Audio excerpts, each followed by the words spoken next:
Hello everybody, today I am so excited to tell you about my most recent obsession, the Monument Mythos. Every now and then a series comes along that's so interesting and complex it's kind of a disservice to explain it in 15 seconds, but for the intro I'm going to do just that. The Monument Mythos is an alternate history conspiracy series in which the United States government as well as potentially other world powers are hiding supernatural and Cthulhu-like creatures from the general public. Furthermore, it seems that these powers at hand are wanting to use these supernatural creatures for their own nefarious reasons. The premise of the entire series being that a man by the name of Alex Kansas is exposing these powers at hand by posting all of his findings of this underhanded practice on YouTube. I'm going to link the Alex Kansas YouTube channel as well as the other social media accounts associated with it, so that you can go and check it out for yourself. And not to gush too much about it this early into the video, but Alex has done a masterful job at taking all of these complex and crazy ideas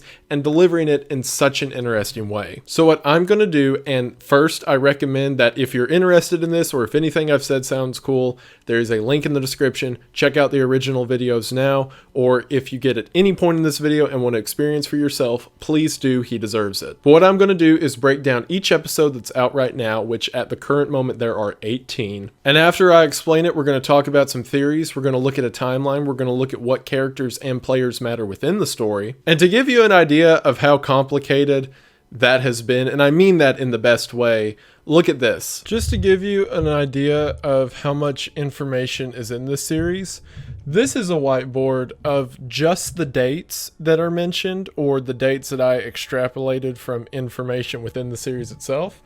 And this whiteboard is entirely just the names of characters that recur or have significance within the story. I don't even know if you can see all of this at once, but yeah, that's just the important people, and that's just the times that are mentioned. I'm not even recording anything today, I just wanted to turn on the camera to show you all how complex this story gets, but it's all told in a fantastic manner. I'm about to compress all of this down and try to get a linear timeline as well as a list of characters that matter and how they relate to each other. So by the time you see it, it should be all like, you know, color markered and pretty and not whatever brain vomit this is. But yeah, this series is a lot, but it's also fantastic and you're gonna love it. Also, these are those same whiteboards and the same information later. Like I said, it's all color coded and pretty looking. We'll come back to this later, but this is just a taste for now. I'm excited. I'm absolutely thrilled to introduce this series to you all, as well as talk about all the episodes and my crazy theories for it. And with all of my videos, I enjoy the topics because it's just whatever I feel like talking about, and I always enjoy making videos, but every now and then there's one like this one where, man, I am ready. Also, one more thing before we get started. So a lot of people were interested and may remember whenever I did the makeshift plush ad for this little dude right here. As I said originally, he was only available for a couple weeks and then he was gone forever. So if you didn't get one of these, I'm sorry. However, Makeshift is doing a special promotion for another 2 weeks or a short amount of time. And again, this was a one-time thing. If you missed out on this design, I'm sorry. However, hold on. However, I've partnered with Makeshift again to bring you all a new design for the Wendigoon himself. He will only be available for a short amount of time, but for those who are interested in that one, they can get in on this one.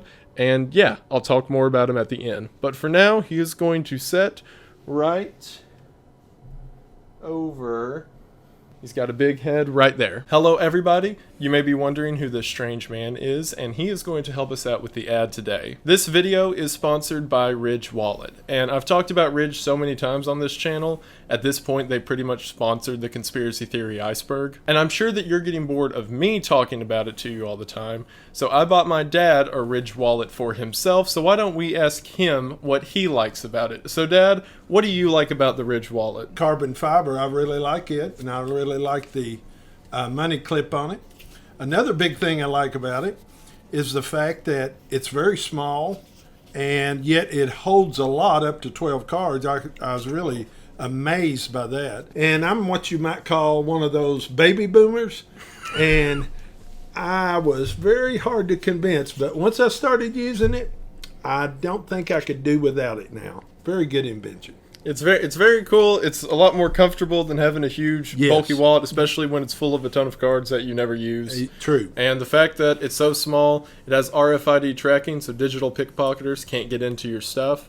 It has the money clip on the outside. Comes in over 40 different designs and colors. Yes. It is. It's the only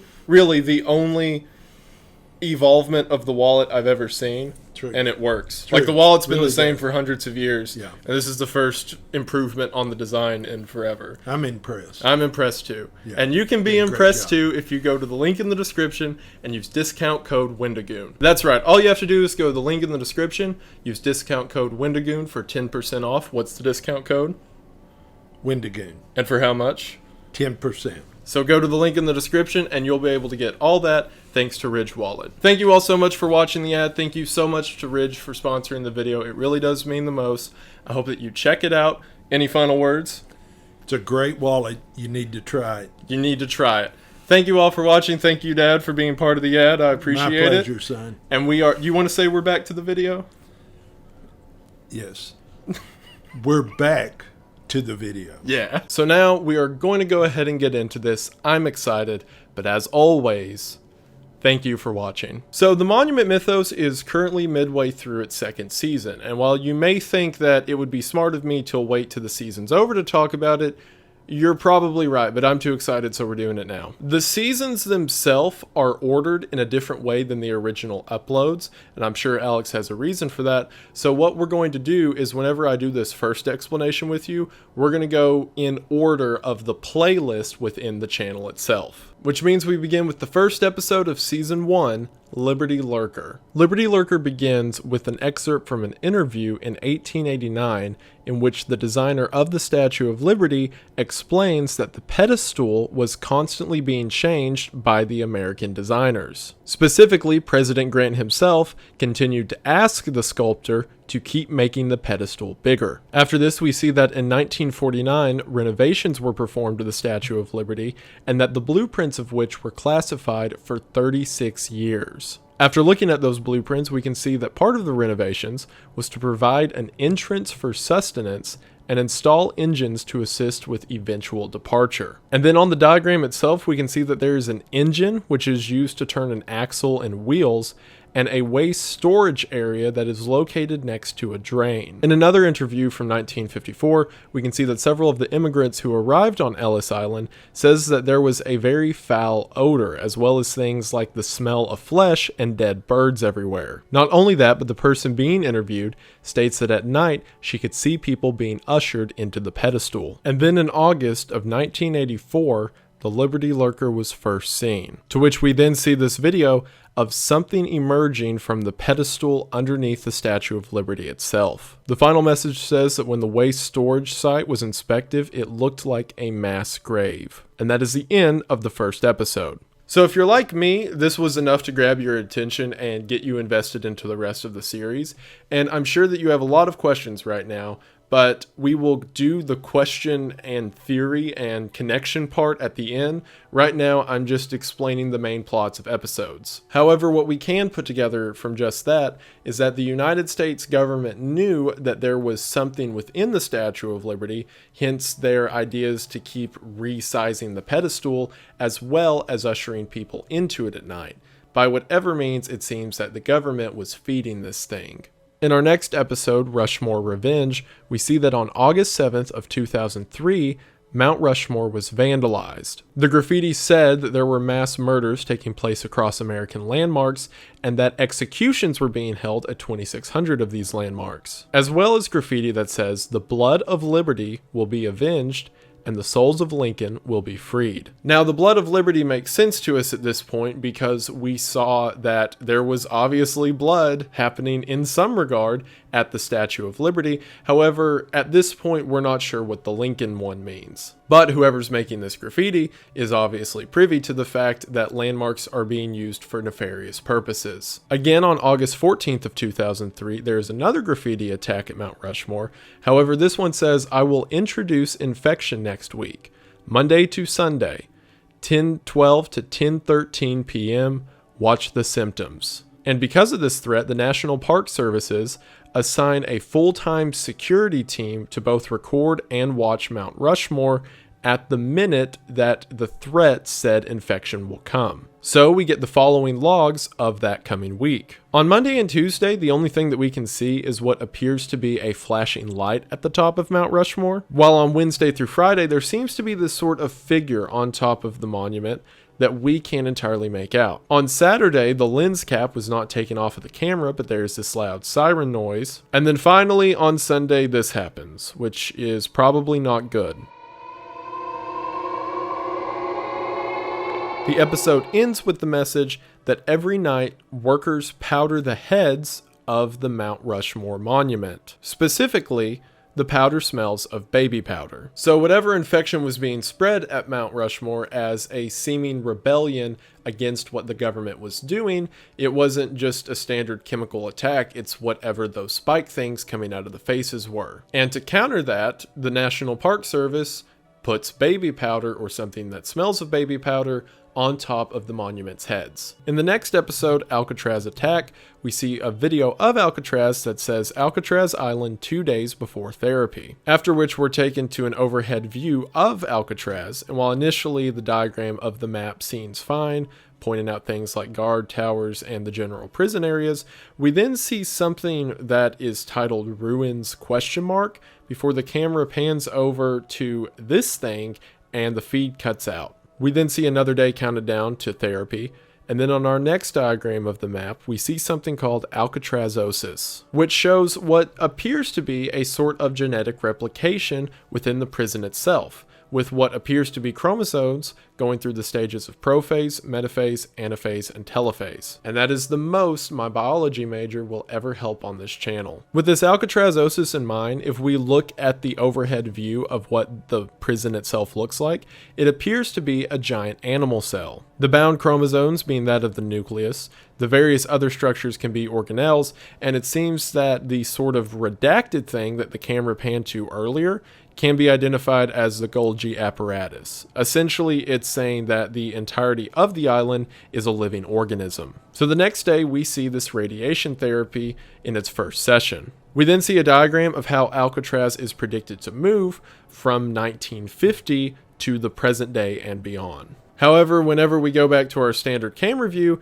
we see that there is a lot of Alcatraz, and it's everywhere, and it's getting really close, and this is happening a lot faster than the timeline said it would. The final message of the video says, as of 2020, the Alcatraz zone extends to West Texas, which is alarming, again, to say the least. So right now, after 3 episodes, you probably have a lot of questions and everything's confusing and it's a lot of really weird concepts. I promise it's going to get worse. But at the moment, we saw that the entire structure of Alcatraz itself was a living creature. And as we saw in that Alcatrazosis part, which is a play on words of mitosis or meiosis, again, thank you, major, that never helped besides that, but anyway, we see that this Alcatraz island was beginning to replicate itself and make its movement towards the mainland. Also, remember that mention of radiation therapy in the episode, and it may seem weird for that to be your takeaway considering all the other weird stuff that happened, but for now, remember that radiation got the island moving. And remember how I said it's going to get worse? Well, here we go. In the next episode, Dean Democracy, we are shown a documentary of America's 37th president. In the documentary, we see that a news anchor for ABC began hyping up the audience, saying that in 1 week, they were going to see the greatest gift to the American people. Everyone was so excited to see what this announcement was that 60 million people were watching at the time that the anchor said the announcement would be given. It turns out that this gift was the famous actor James Dean's presidential announcement, which for the entirety of the announcement, he just said he wants to end the Vietnam War,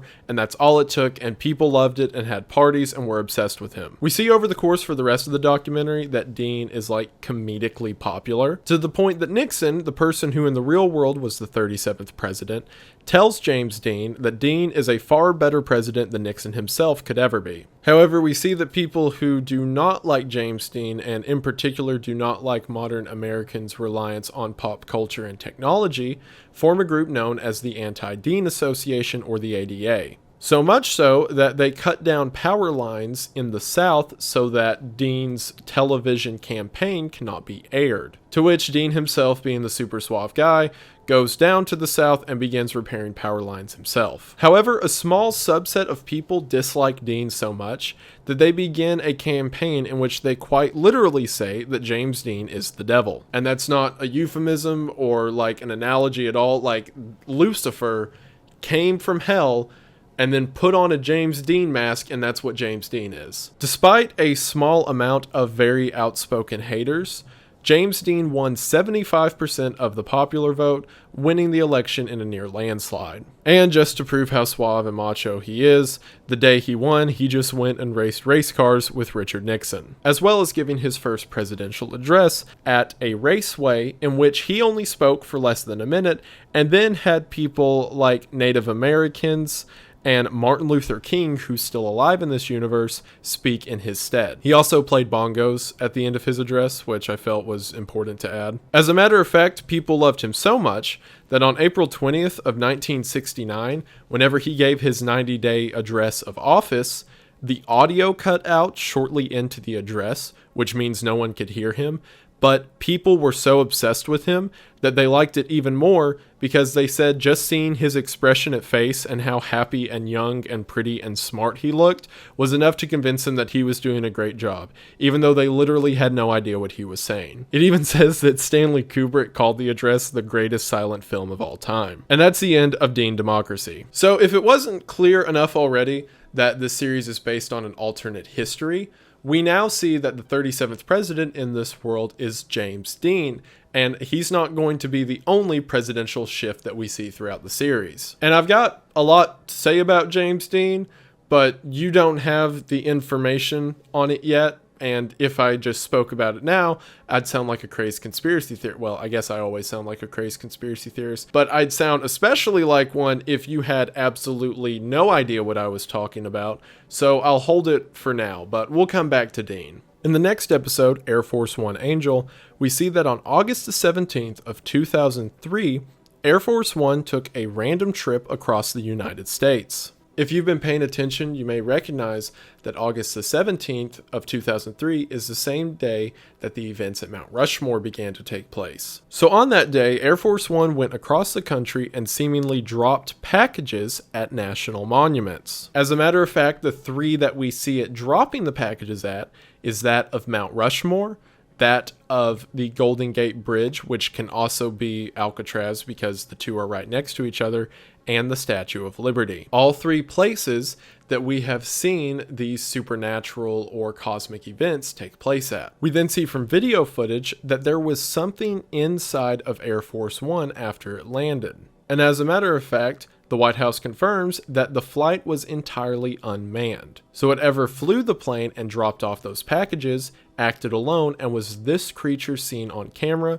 which has been referred to as the Angel. So whatever this angel was, managed to break into Air Force One, fly to these monuments, and drop packages. Seemingly, as we can see from Mount Rushmore, it led to whatever the big spiked face event was. And in the description for that video, it says that there was no break-in detected on Air Force One, however there was odd warping to the plastic around the door of the plane. So there's a seemingly supernatural creature known as the Angel. We'll come back to him too. Our next episode, Lincoln Looker, opens with someone by the name of Maya Arnoldson describing what a Lincoln Looker is. She says that she was abducted from her house one night, and then for 2 weeks, she was placed in a metal seat behind a sort of mask. She said that the smell was awful, and every few nights, someone would place a straw through the eyelids, to which she drank this weird soup from. However, after 2 weeks, they realized they got the wrong person, to which Reagan himself apologized to Maya and she was financially compensated. And they didn't really care if she told her story to anyone because no one would believe something so ridiculous. Maya then shows a picture of what this face is, and it looks very reminiscent to that of Abraham Lincoln. We then hear an interview from a former advisor by the name of Leonard Moreland, who says that the Lincoln Looker is a position appointed by every president at the beginning of their term. There's no trial, no court date, and whoever the president wants to be a Lincoln Looker is simply made one,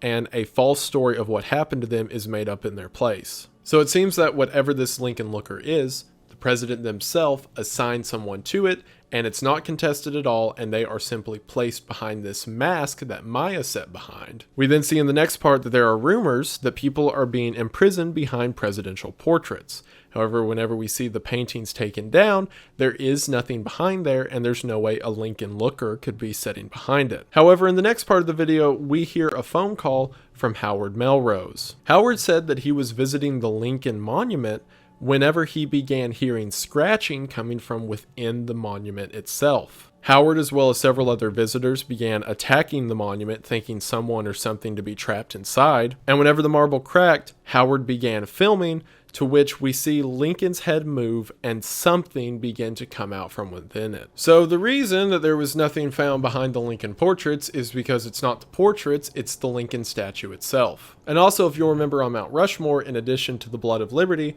it says the souls of Lincoln will be avenged. So we can assume that this is relating to that, and whoever made that graffiti also knew about the Lincoln Looker. However, at the moment, we don't know why there would be someone just placed within the statue itself, or whatever that was that came out of the head. But again, we're just getting the puzzle pieces right now. All the analysis stuff comes later. This is where you're supposed to be confused. In the next episode, Washington Wormhole, we get our first real idea of what's going on. We open with a poem about something known as the special tree, and specifically how the special tree became sad after the lumberjack cut down all of its friends, so the special tree made a tune that, quote, breaks his lung. We're then shown a timeline which says in 1840, the first photograph of the special tree was taken, to which we can see this decrepit sort of skinny tree coming out of the ground. And then in 1848, a monument began to be built around it, this monument being the Washington Monument itself. Then, during the Civil War from 1861 to 1865, construction halted on the monument. However, prisoners were seen being led inside. Remember how, the graffiti said there were executions happening at these monuments? And at the Statue of Liberty, we heard about immigrants being led inside at night. And now here at the first days of the Washington Monument, we're hearing about people being led inside. Yeah. And then in 1888, it says construction was complete. In 1910, construction of the monument was finished, and it became a large tourist attraction with the message saying that there is music within its walls. This is definitely in reference to the poem at the beginning that said the special tree could make a certain tune. And then from 1910 to 1971, 20 individuals disappear at the monument, and these people are known as the Washington absentees. Then in 1972, something known as the Washington Standard Operation comes to light. In it, we can see people being led inside of the monument itself, hoisted up into the air as sound waves seem to render them unconscious or kill them entirely before the floor drops out of the bucket they're in and they fall to the ground before someone else comes in to repeat the process. Then in 2000, the monument is vandalized, to which the graffiti says, "The infection is nigh, the music of Washington will end." Not only is this written the same way as the graffiti on Mount Rushmore, but there it is again, a mention of infection. And then in 2003, we see a video clip in which the monument has a gash in its side with something coming in and out of it, before the entire monument itself bends over and lightning strikes in the arc of it. The final message says that all 19 Washington absentees were found unconscious at the base of it. And you may be asking yourself, weren't there 20 of them? And there were, and then in the description it says the 20th Washington absentee has been identified. What's really cool about this one is the first time I listened to it, and if this is your first time listening to it, you probably have a lot of questions.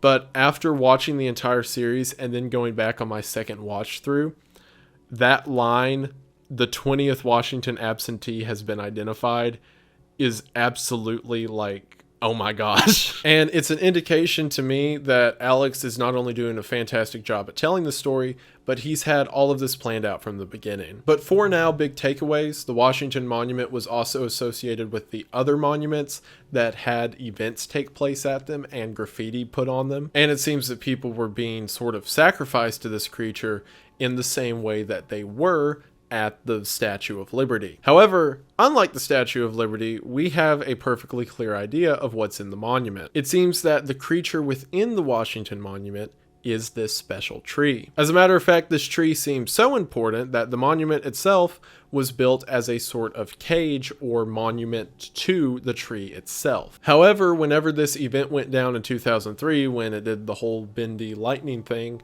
everyone was found at the base of it just unconscious. But before we try to unpack all of that, let's make it even more complicated and go to the next one. In the next episode, Delaware Double, we see a news report from the Delaware River Journal. In this video, we see that on Christmas Eve at 4 p.m., 2 men were walking down the Delaware River when they saw what appeared to be a bicorn, or one of those pointy revolutionary hats, frozen on top of the water. They go out to it and realize that that hat is connected to a person. They dig the person out, take him home, to which the person briefly wakes up and says victory or death before falling asleep again. After taking him to the hospital, the men realize that the frozen guy that they had sitting in their bathtub was George Washington. Like the George Washington, the one and only. To which the men theorized that perhaps George Washington fell into the Delaware River while crossing it, was frozen, to which his men assumed he was dead and replaced him with a double. To which President James Dean, because again, that's a thing in this universe, replies to this news by simply saying, "I'm surprised." And that's it. That's the whole episode. It's just like George Washington's alive, and it just drops that in your lap. And I'll go ahead and tell you right now, that doesn't really go anywhere. Just George Washington is an active character in this story, and don't you forget it. I've got theories later for why I think this happened and why I think George Washington was there in the river at the modern day. And also, I'll qualify this later, but this news report took place in 1976. And I'll explain all of that later, but I'm not kidding. Like, George Washington doesn't come back, at least not yet in the series. But he's there. Whatever that means. In the next video, Rockefeller Tree Tragedy, we see 2 different accounts of the same event. One by John D. Rockefeller, who we know as the famous oil tycoon, and the other by Virginia Arnoldson. Rockefeller's version is titled A Recollection of the Tragedy, and Virginia's is titled Virginia in Wonderland. Now, this video itself sets up a ton of the concepts and is the catalyst for pretty much everything else that happens throughout the series. So if I emphasize something now and it doesn't make a ton of sense, it'll probably matter later. Initially, Rockefeller tells us that as the Rockefeller Plaza was being built, the workers put together their own Christmas tree. Rockefeller was so impressed by this that he decided he was going to get the best tree he could from the forest, bring it into the plaza so that they could have a legitimate Christmas. This would also then be the beginning of the tradition of the giant Christmas tree in Rockefeller Plaza. In Virginia's account of the story in Virginia in Wonderland, we have a young girl tell the story of how Rockefeller went looking for a tree in the woods one day before he heard a very pretty tune, to which we can then see he found the special tree, or more specifically, the special tree that the Washington Monument was built around. He tries to have this one cut down, and that doesn't work. He tries to blow it up to get it out of the ground, and that also doesn't work. So he pays a group of grave diggers to try to dig it out, to which it takes them 4 years. We then switch back over to Rockefeller's account of events, to which he says his tree caused a great loss at the plaza. Before he can really explain what that loss was, we cut back over to Virginia's story. In it, we can hear her tell of how the men put up the tree and then the mayor glued branches to it to make it look more attractive. Virginia decided that she wanted to put the first ornament on the Christmas tree, and she saved up her money to be able to buy a star to hang on it. However, after the men leave and she approaches the tree, she realizes that the branches are too high for her to reach. Because of this, she gets 10 of her closest friends to come over, and they assemble a ladder out of each other so that she can climb up to the top and place her star at the top of the tree. However, whenever Virginia does this, the tree bows exactly like the special tree mentioned in the Washington Monument. And just like that tree, lightning begins to shoot from within the bow, and Virginia says that as they tried to run away, the lightning got to each of them. She says that her and all of her friends were then teleported to a field of special trees. And the audio cuts off before she reads it, but if you pause the video, you can see that the text says, "A man came to her and said, 'The trees are not trees.'" Suddenly it cuts and she's back on the street with her friends as if nothing happened. However, the tree was gone, and after further examining the plaza and the street around it, the entire city looked just a little bit different. We then cut back to Rockefeller's telling of events, in which he says that yes, no life was lost at the plaza that day. However, he would almost rather a life have to be lost instead of the unfathomable event that occurred. We then come back to Virginia's side of the story, in which she says she was pretty scraped up from the whole falling tree and teleporting incident. However, she says that her mom and dad looked just a little bit different. They were similar enough that she could tell they were her parents, but something was off. Not only that, her parents felt the same way about her, asking her why her clothes looked different, why she had freckles on her face, and other small notices like that. Another question they asked her is if she had hung her teddy bear on the tree. If you'll remember, it was not a teddy bear that Virginia bought to put on the tree, it was a star instead. Again, another discrepancy. It wasn't long before every parent came to the same conclusion that their children were just a little bit different. As a matter of fact, two of Virginia's friends, Orville and Philip, had different last names from their parents. All of the parents began to freak out and yell and scream before the nurses get everyone to leave. Virginia says that Rockefeller himself came to visit them in the hospital, and along with the nurses began to ask them questions about American history. However, whatever they were answering ended up scaring Rockefeller. Not only that, but after the nurses take x-rays of the children, Virginia overhears them saying, "Everything is backwards." We then cut back to Rockefeller's telling of events, who says that the parents are convinced that their children are doppelgangers, and that their real children have disappeared, and these kids only look similar to them, but are in fact not their children. To which Rockefeller then says the line, "All of the children told me that I was the richest man in America as a rich oil tycoon. That's not true. I am president of the United States, or at least I was for 2 terms. So again, we have another discrepancy in the presidency, because we have Rockefeller being the president, similar to how James Dean is the president within this world. But the kids remember the Rockefeller that we know, the rich oil tycoon. However, the Rockefeller they're talking to is not the same Rockefeller. In his closing thoughts, Rockefeller ponders on the tree and says maybe he's just a hopeless victim in this entire ride of life, and perhaps the tree chose him to be the one to carry out this fate. Then at the end, there's a quote from John Rockefeller Jr., who says that his father thinks the tree disappeared, and that's not true, because Rockefeller Jr.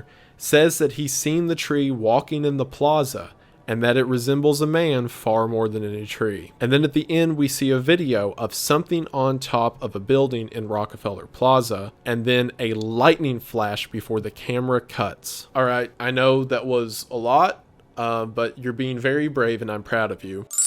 But to make that a bit more digestible, Rockefeller goes and finds one of these special trees, places it in the middle of the plaza.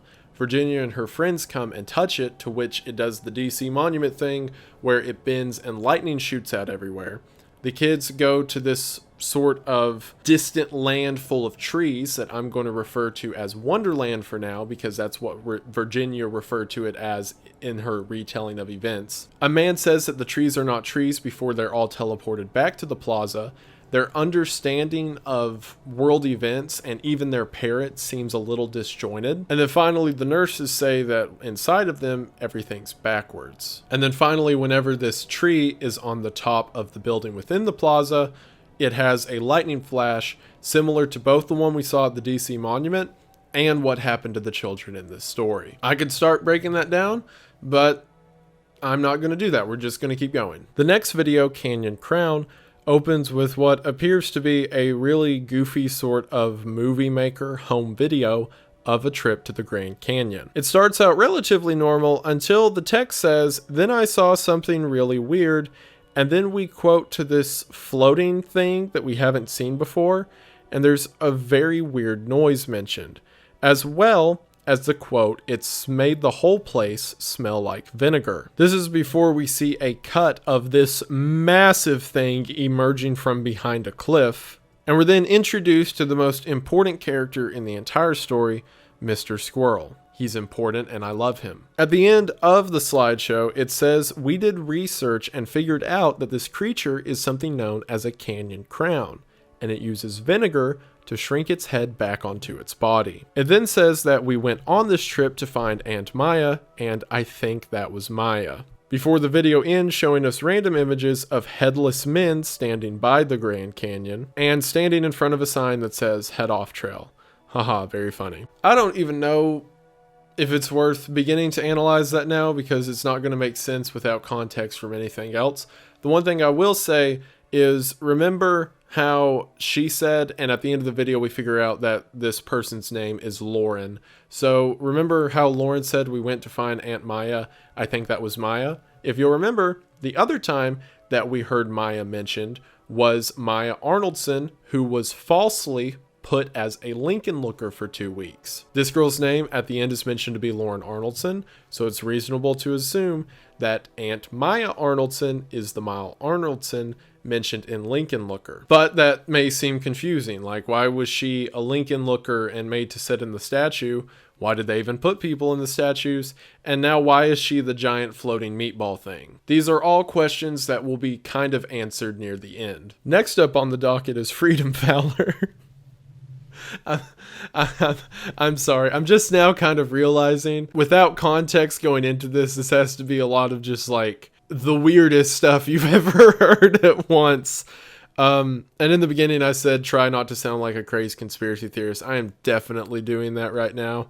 And I apologize, but this one's going to make it way worse. I will try to help at the end, but I'm so sorry. Freedom Fowler opens with excerpts from a series of exchanges that took place in 1858. What they're discussing is the contracting and construction for the Statue of Freedom. We see in this telegram conversation that an architect says to an engineer, "Freedom must stand on Capitol Dome." The engineer then tells a sculptor that they would like a design for a lady to stand at the top of the Capitol building. After several weeks, the engineer asks the sculptor again if the statue is ready, to which a detective tells that engineer that the sculptor has died and they're sending Freedom on a ship known as the Monarcho. Freedom is the name for the real-world statue that sits on top of the Capitol building in Washington, D.C. This is describing the construction of that statue itself. In Part 2, Daughter, we see a story from someone known as Nina Crawford. Nina Crawford is the daughter of the aforementioned sculptor who built the Freedom statue itself. We see that Nina asked her father to make a statue that looks like herself. However, on April 10th, her dad left for the studio and never came home. After Nina's mom goes to look for him, she comes back home and locks herself in a bedroom before investigators and the police come, to which the mom continuously yells she has his eyes to the police. Nina, who overheard that Freedom would be sent on the Monarcho, finds the ship in port and then crawls into the box that is housing the parts of Freedom. Nina says that she can feel her father's presence within the box and around Freedom, and she hopes that she will be shipped to wherever her father is, not understanding her father's fate. She also mentions that Freedom feels alive, and even more eerily, has her father's eyes. Every night she can hear what sounds like Freedom moving in the darkness, until one day Freedom breaks out of the box, grabs Nina, and begins to sprint through the jungle. As Freedom is running, the statue is chopping down trees before it crawls into a very deep cave. Nina says that as she is riding, Freedom is continuing to sharpen its sword and just stare at Nina. We then move on to Part 3, Captain, which is a transcript from the captain of the Monarcho. He describes that every day there would be loud noises and boxes being moved, as well as damage to the ship. This continued over the course of several days until they get to the port in Gibraltar. Whenever they get there, they open up Freedom's crate to show to custom agents. However, Freedom is entirely missing. We then move on to Part 4, Commissioner. In it, he says that on April 29th, something destroyed the trees moving up the mountain in Gibraltar. The trees were perfectly cut in a straight line all the way up the mountain, until they eventually arrive at a cave. After going into the cave, they find the statue standing there with a hollowed out torso wrapped around it, and next to it the destroyed remains of somebody. They then hoist the statue out of the cave and begin to send it on its way to the United States, where it was originally supposed to go, and officially chalk everything up that happened to the wind.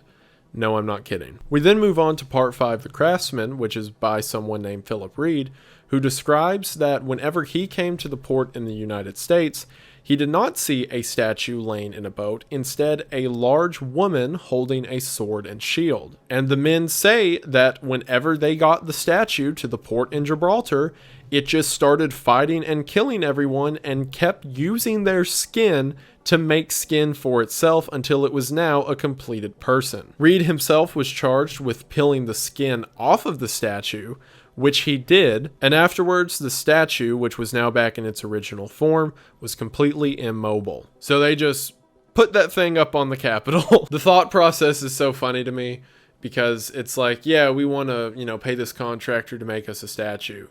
And then whenever it shows up, it's just a woman. And they're like, oh, well, it was a statue, but it killed like hundreds of sailors in Europe and put their skin on, and that's why it's a woman now.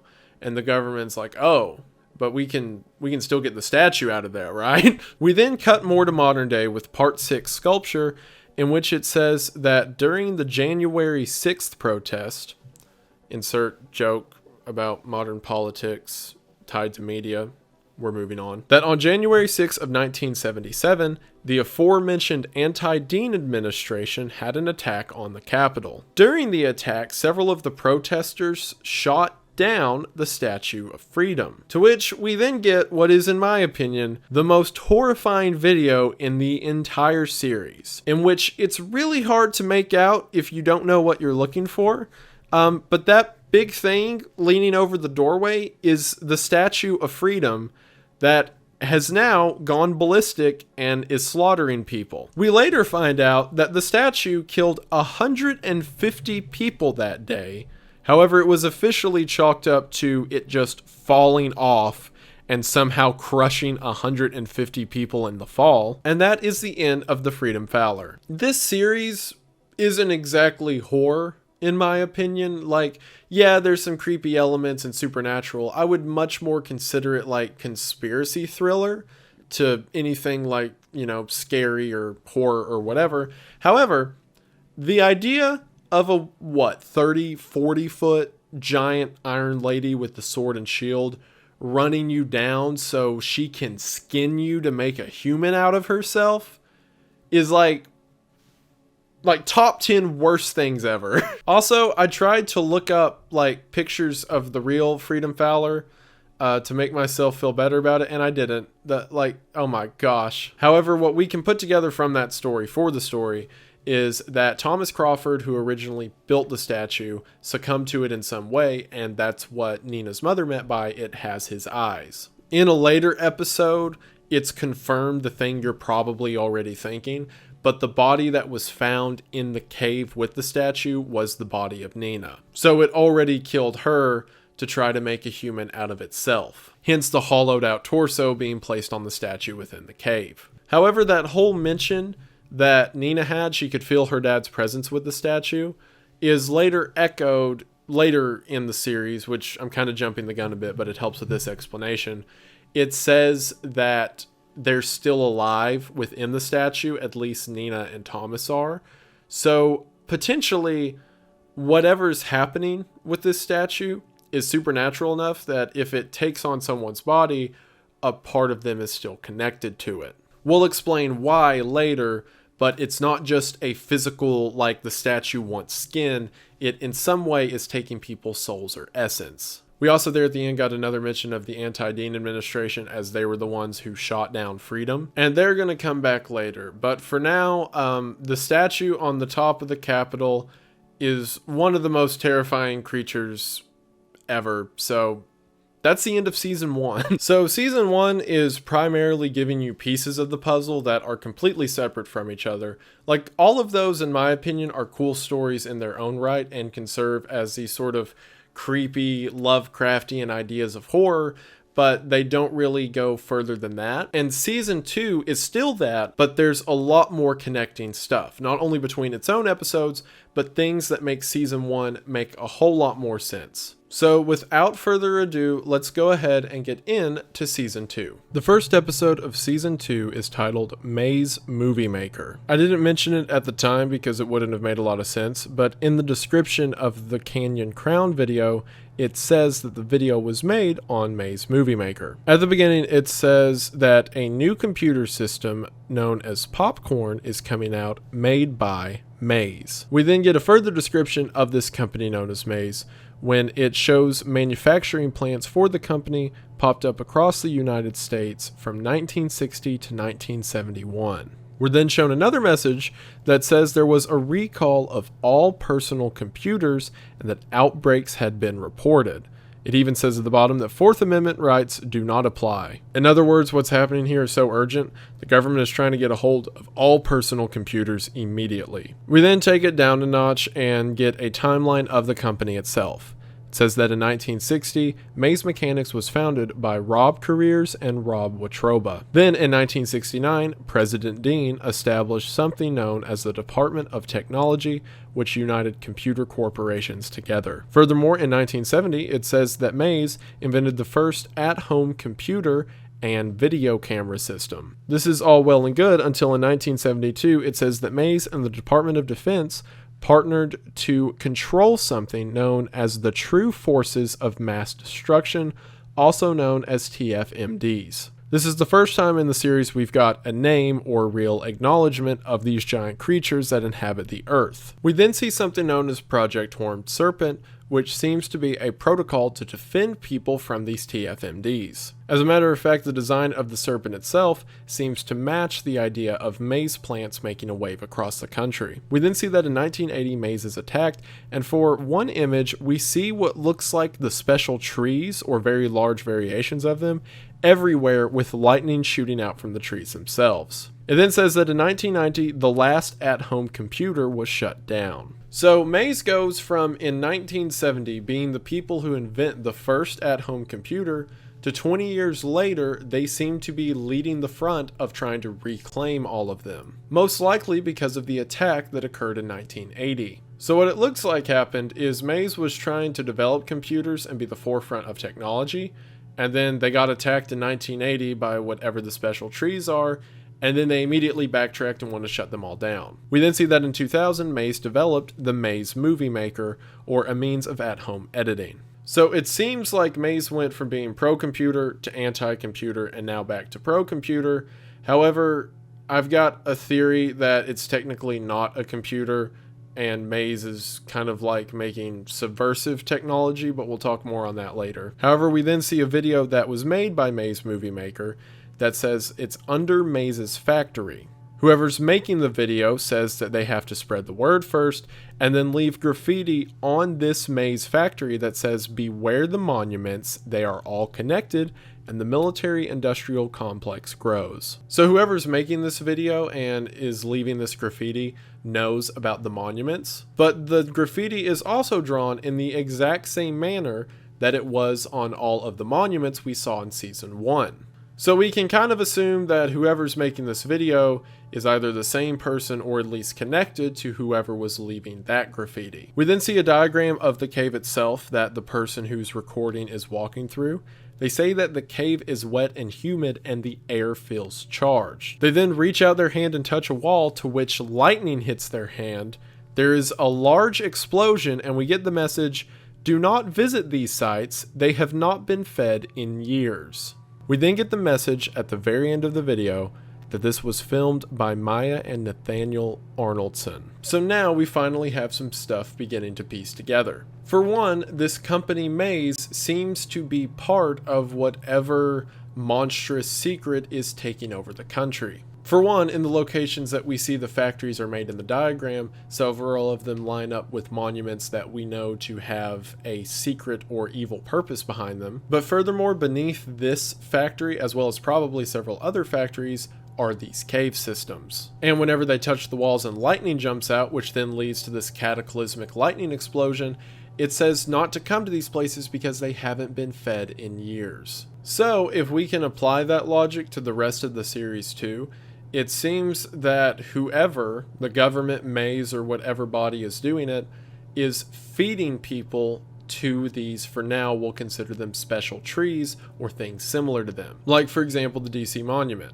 We know a special tree to be inside of there, and that prisoners of war, as well as 20 Washington absentees, were sent into there. The same case with the Statue of Liberty. So if whatever these creatures aren't fed, they become very reactive and can cause things like we saw at the end of this video where the big electricity explosion happened. Perhaps the 1980 attack on a maze facility was from these creatures not being fed. We'll see more details about what that feeding may entail later, but another interesting thing is the two people that made the video at the end. So it was Maya and Nathaniel Arnoldson. There's that name, Maya again. If you'll remember, Lauren, who made the Canyon Crown video, said that her dad took them to the Grand Canyon to find his sister, Maya. This will get proven later, but for now I'll go ahead and tell you that that father is Nathaniel. So Nathaniel and Maya are brother and sister who have been working for some time to take down whatever shady corporation this is who is hosting these creatures, or at the very least knows of them and is sacrificing members of the public to them. And considering the graffiti they put up that says beware the monuments, they're all connected, and the fact that it looks the same as all the other graffitis that we saw earlier in the series, then we can reasonably assume that Maya and Nathaniel either also did those pieces of graffiti or are at least in league with whoever did. However, earlier in the series, in Canyon Crown, whenever Lauren said we were looking for Aunt Maya, I think that was Maya referring to the big crown thing. It seems like something really bad happened because between this video and that video, Maya went from running around with her brother trying to stop Maze or whatever's doing this whole monument thing, and she became the giant floating meatball. So something bad probably happened in there. Also, in the description of that video, it says, "Did you know that several photographs of President Dean have been manipulated to protect legitimate national security interests?" I don't know what to make of that, but you have fun with it. In the next video, Suez Canal Crab, we see that on March the 23rd of 2021, a ship known as the Ever Given got stuck in the Suez Canal. This is obviously a parody of the Evergreen in real life. However, it's an alternate history thing, so you could kind of accept it as like a weird canon of the real world. I don't know. It's called the Ever Given. Evergreen joke insert here. Moving on. It then says that President Hillary Clinton. Okay. In this universe, Hillary Clinton was made president and announces a nuclear force is necessary to dislodge the ship. We then see on the diagram that the ship gets dislodged, turns towards land, and seemingly just starts floating across the land. And then on a device known as Twitter, I'm just going to call it Twitter, it's TWTTR, no one on the device is able to tell what happened. So, to establish a few things that get figured out later to make it make more sense now, I believe that after the whole Maze Movie Maker event in 1980, whenever they were attacked and then they tried to shut down all computers, I believe that what happened is that attacks were caused by people using electronic devices like computers. So what it seems happened to me in this alternate history is technology went a slightly different route. Like, it can't be electricity that provokes them. It has to be something to do with internet, or I don't know. A lot of this explanation I'm doing is before the series is finished or even season 2 is finished, so I don't have all of the pieces yet. I'm doing my best. But these Twitter machines or devices seem to be a way of people communicating in a fashion similar to Twitter, but it seems to be a kind of analog screen and setup. So along with things like Hillary Clinton being president, even though society had to go a different route, it still came to a lot of similar conclusions. Except nuking the boat to dislodge it. That's probably a little out there. I believe here, however, that the government knows more than they're letting on, since they said that the purpose of the nuke is so like the airwave or the blast for it would dislodge the boat. However, remember how in Alcatraz they treated the island with radiation therapy and that's when the island went insane and everything happened? Well, even though the government said that the purpose of the nuke was just so the force would dislodge the boat, I believe that they know the radiation would awake something in order to move the boat, which it turns out that's exactly what happened. Video shows that the ship was walking on giant legs, and this thing titled the Suez Canal Crab simply picked itself up underneath the ship and just started walking through land. Governments of the world decide that the crab will not be destroyed as a means of not destroying all of the cargo, and instead the crab just simply begins carrying the ship through Egypt. We then are beginning to tell the story of something known as the 2021 Cairo Tower Stampede. According to the story, people at the Cairo Tower really wanted to get a better view of this crab as it went by. The tower became overcrowded, and the crab, for some reason, turned itself towards the tower and began walking towards it. However, as the crab got close, it tripped, crashing into the tower, which caused not only the cargo of the Ever Given itself to go through the tower, but the tower itself to eventually collapse. All in all, 1,150 people died in the crab tower incident. And whenever the fall happened, the crab separated from the ship and began spewing blood and other bodily fluids all over the place. However, during this time, a group that we haven't heard of yet, known as the Anti-Device Association, decided that they were going to make this a political issue. They said that the issue with the ship is that it was full of something known as T-machines, which are the devices that are used to get on this universe's form of Twitter. Again, further evidence, you need a whole analog box in order to access Twitter. Computers didn't progress the same way we know, blah blah blah. And the Anti-Device Association begins to make up a story that the entire purpose of this crab incident was just so Egypt could steal goods that were meant to go to the United States. So they began to promote the idea of Americans going over to Egypt and taking as much stuff from the crashed Ever Given as they can manage.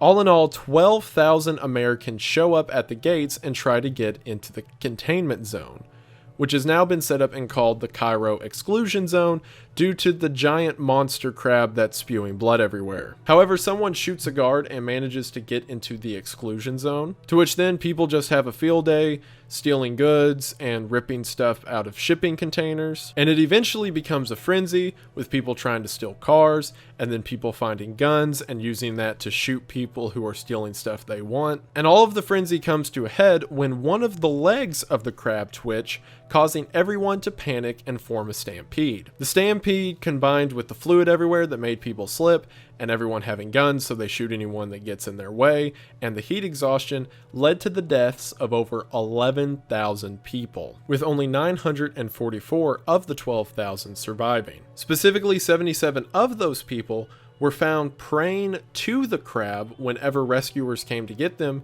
who said they were told by a deity that if they prayed to the crab, they would survive. Those 77 survivors began a religion known as the Church of the Ever Given. The episode ends by telling us an American journalist who saw the carnage and aftermath of the stampede said it seemed that everyone was a giant mass of flesh, and that the Cairo exclusion site itself has now become a UNESCO heritage site. So I know that was a lot of information to take in at once.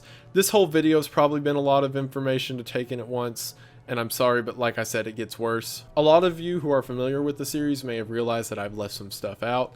But again, I'm trying to make this as brief as possible, and then I'll talk about all the gruesome details at the end. So for now, let's move into the next episode, Dean Disaster. Dean Disaster opens very similar to Dean Democracy, in which it shows a news anchor telling us to prepare for an upcoming news event. So, similar to the scene in Dean Democracy, several people gather around their television screens before a hijacking takes place on May 13th of 1969. In it, the Anti-Dean Association shows an image of Dean as the devil before he opens his mouth and air raid sirens are heard loudly playing. It turns out that what happened is the Anti-Dean Association managed to hijack the entire country's supply of air raid sirens and play them at such deafening noise it caused mass panic. As a matter of fact, the noise was so loud that anyone within 4 miles of the sirens suffered permanent hearing loss. This caused mass stampedes, it caused people on crowded freeways to get out of their cars and just begin running, and eventually the National Guard was tasked with shutting down air raid sirens. However, at each one of these air raid sirens, there was a pile of bodies ramping up to the siren itself because the sirens were so loud that if anyone was that close and spent any amount of time around it, it would cause blood vessels within their body to burst open. President Dean, being the hero as always, went out himself and turned off a siren near the White House, which gave him permanent deafness. After all the sirens across the country were turned off, it was such a sight of mass casualties that it says blindfolds were issued to the military to give children so that they could walk children back to their house without them seeing the mass casualties. Dean wanted to go on the air to give a presidential announcement. However, he was so damaged and disfigured from turning off the siren that he decided instead he would use those sirens to transmit his message through, and then for the now half of the country that's deaf, they could watch the captions as they're played out on TV. Dean tells the country that they have been attacked by the Anti-Dean Association,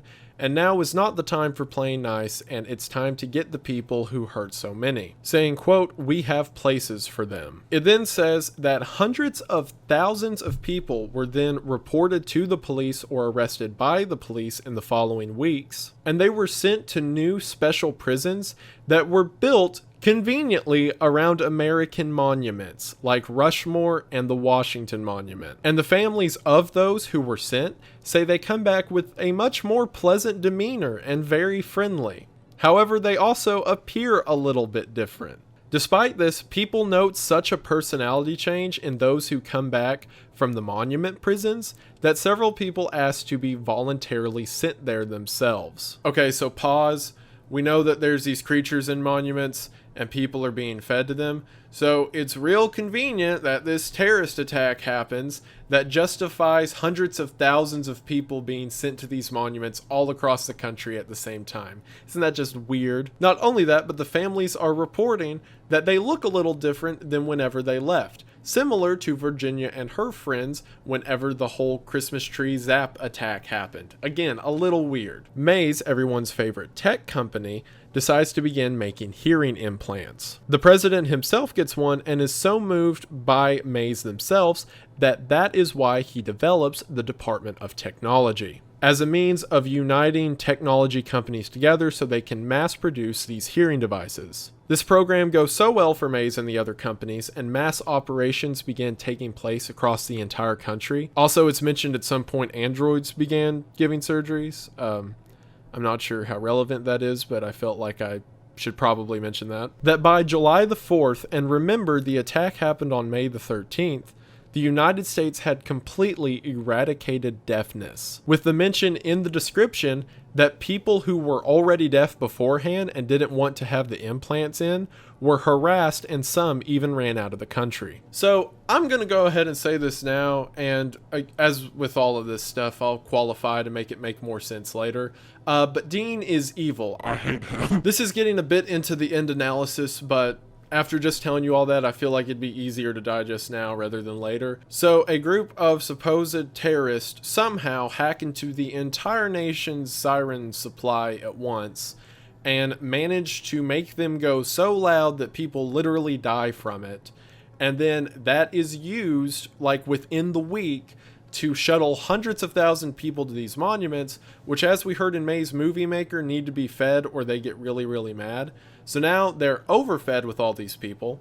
The people who come back out of them seem to be similar to Virginia and her friends from the Rockefeller tree, in that they've changed their body and personality. Again, we'll look more at the details of that later, but for now, the same thing that was happening to them is happening to these people. And then the next day, after the sirens were hijacked, they magically worked just fine, enough for Dean to deliver his address. And then the deafness itself is used as an excuse for the Department of Technology to be formed and Mays to become a super empire. Which, as we saw again in the Mays Movie Maker video from Maya and Nathaniel, Mays is up to some very shady stuff and have all of these caves underneath their factories in which these creatures are being fed, or at the very least used to be fed, and Maze knows about them. And like, a lot of people who I saw talking about the Monument Mythos and stuff would say something along the lines of like, yeah, Dean may be a little creepy, but he hasn't really done anything yet. Like, oh my word, yes he has. Honestly, I'm with the Anti-Dean Association, and I think that they're being completely framed. I don't think they're responsible for any of that stuff's going on. I think Dean's doing it as a false flag operation.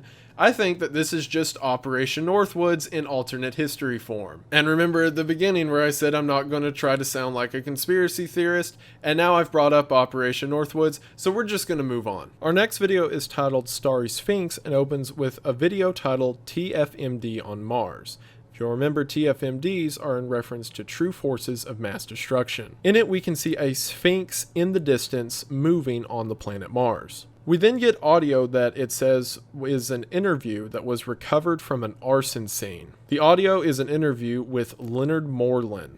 If you'll remember, he is the senior advisor that was also mentioned in Lincoln Looker. Moreland says that the country of Egypt was against the American excavation. We don't really know what that is yet, but we will in a second. In our second video titled TFMD Leaves Mars, we can see the previous figure of the Sphinx floating off into space. We then cut back to the interview, where it says that the pyramids themselves are TFMDs and were at the time humanity's biggest threat. There's also the mention Moreland gives that this is before the Dean administration classified humanity and climate change as TFMDs. That's further fuel to my fire that Dean's awful, by the way.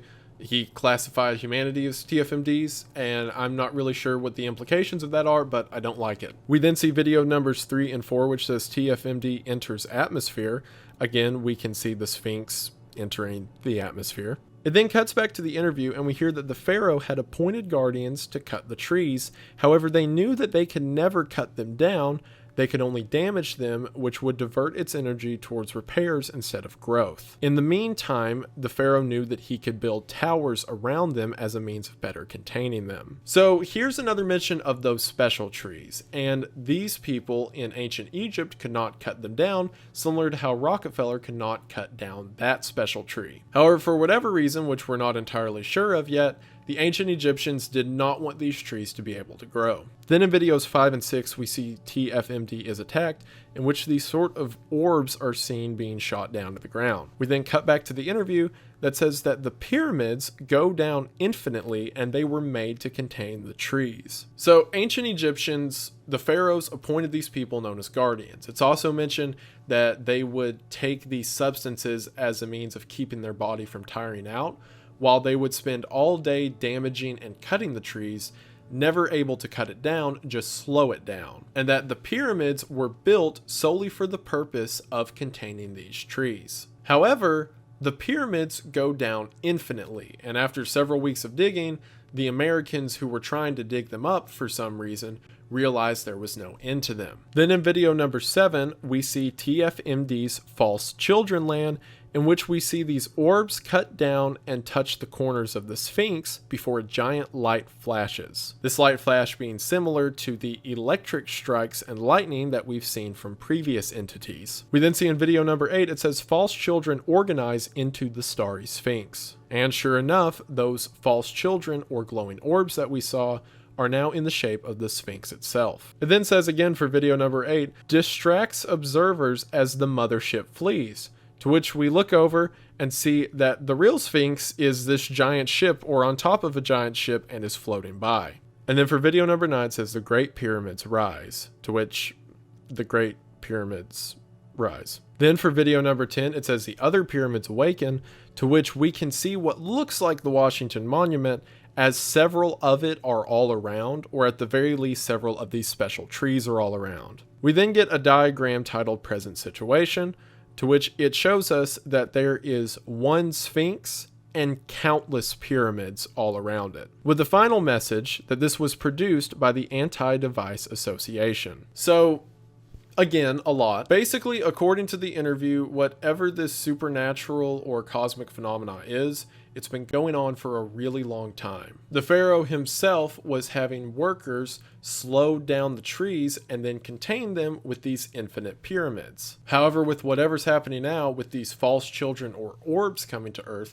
the pyramids are beginning to rise. I know you're probably tired of hearing this at this point, but it'll make more sense with more context, so it's best if I just keep talking. I do also want to add, though, that in the description it says that Mays says there are no extraterrestrials. Now, in the description of nearly every video, it says that whatever message we're getting is from Mays, so I don't know if that is Alex telling us it's not aliens even though it looks like aliens, or if that's Mays trying to subvert us from the fact that it definitely is aliens. If it's not aliens, then possibly the Sphinx went to Mars some time ago as a means of just being in wait before it was reactivated by whatever these pyramids are doing. I don't know, but for reasons that I'll mention near the end, and of all the topics in this entire series, the whole pyramid, orb, Sphinx, false children thing is probably the one that we have the least information on right now. But I will say that I feel the Sphinx are the good guys, or at least not as evil as I think the special trees are. I'll explain why in the analysis part, but for now, that whole diagram where we see that there's one Sphinx and a lot of pyramids, or in other words, things made to cover the trees, that's a bad thing. Because if the Sphinx is one way, at least according to my theory, that trees can be countered, one of them for like the countless number of pyramids everywhere, and pyramids include things like the DC monument and the various actual pyramids and all of that, only having one Sphinx to deal with all those, not good. Giza Guardian begins with a message saying that weather permitting, on July 4th there will be a live broadcast of the Starry Sphinx in Giza. Also, this message is presented by the Maze News Network, so it looks like the Super Tech Corporation got into the media too. Glad that doesn't happen in real life. And sure enough, during the newsfeed, we see the aforementioned false children arranged in the shape of the Sphinx itself walking through the desert. We watch as these green orbs dance around and then transform into these ladders before they all become these rows of rings and then lightning strikes. We then see a presentation from somebody called Dr. Disturbing called Project Giza Guardian. Dr. Disturbing is also the person who did the presentation on the Suez Canal crab. I'll talk about who he may be at the end. In Project Giza Guardian, we are told of the story of Giza glass. For thousands of years, the locals in Egypt knew that whenever a specific constellation arrives, lightning would strike the ground and create this rare material known as Giza glass. That is until 1870, when a Briton Egyptologist known as Flinders Petrie discovered the constellation and how to get to the glass first. The glass itself was made in these long shards and fragments and was incredibly sharp. So sharp, in fact, that while Petrie was moving some of it, he fell and decapitated himself on the glass. However, the most miraculous fact is that his head was still alive. However, as it was alive, it began to swell and discolor before the story of Petrie ends. It says that whenever the glass got back to England, the group of it known as Petrie's Lot, it was deemed unusable because of the small fragments that it was broken into. However, the British began to give it out to American ambassadors. However, eventually, whenever Rockefeller was president, he decided to gather up all the glass together because he recognized special properties of it. Eventually, it was decided that the glass would be made into long blades and given to Greco-Egyptian swordsmen. These swordsmen were very tall, stone-like figures who were given Giza glass blades and set to guard the Grand Canyon. Anyone who was attacked by these swordsmen would be decapitated. However, there was a special vinegar concoction that could reduce the swelling side effects and allow the heads to return to their normal size and be placed back onto their body. If you're like me, this is really exciting because it connects a lot of dots, but we'll get there in a second. Victims of these swordsmen were given housing within the Grand Canyon itself, as well as a lifetime supply of this vinegar concoction, on the condition that they would lure enemies of state into the Grand Canyon to meet the same fate as themselves. The government claims that the Giza Guardian program was shut down in 1969 during the Dean presidency. However, sightings still occur to this day. We then completely changed gears and switched to an interview of the wife of Thomas Crawford. If you'll remember, Thomas Crawford was the designer and sculptor of the Statue of Freedom. During the interview, his wife Louisa says that Thomas absolutely hated America and originally had the statue designed to show the form of a freed slave, but whenever America told him to get rid of that design aspect, he became furious. During his design, Thomas went to Egypt to get Giza glass to construct the sword of the statue. The reason I mention him being mad about America not letting him use the freed slave design is because Louisa goes on to say that perhaps he went and got the Giza glass just because he was an honorable man who wanted to finish the job, but I feel like there may have been some malice to it. As he was working on the sword, he cut off his fingertip. However, after cutting it off, he could still feel and control it. Eventually, he did the same thing with his hand, and whenever he came home to her, said that he could still feel his hand all the way back at the workshop. It was shortly after this that Thomas left for several days, and whenever Louisa came to look for him, she found him completely inside of the mouth of Freedom. She says that it wasn't that Freedom came alive and did it to him, it's that he willingly cut up pieces of himself and shoved it inside of the statue. Hence her statement earlier that Nina said, in which Louisa said it has his eyes. Louisa then confirms that the remains found next to Freedom within the cave were that of her daughter Nina. Louisa then ends by saying that Thomas and Nina are still alive and inside of the statue, protecting America to this day. So for one, that's why earlier I was so sure to say that the body in the cave was Nina's, because it's confirmed here. But also this asks questions of who's controlling it. If Thomas initially did the voluntary movements of putting his body parts inside of the statue, then is he the one controlling it? Or is the statue itself alive and closely related to the other Giza guardians that have been spoken about in this episode already? We then shift gears again and get a report that says the Delaware River Journal has shut down because of the George Washington story, and that the new Delaware Journal has taken its place. Remember the part I mentioned early on in this video, how George Washington's alive?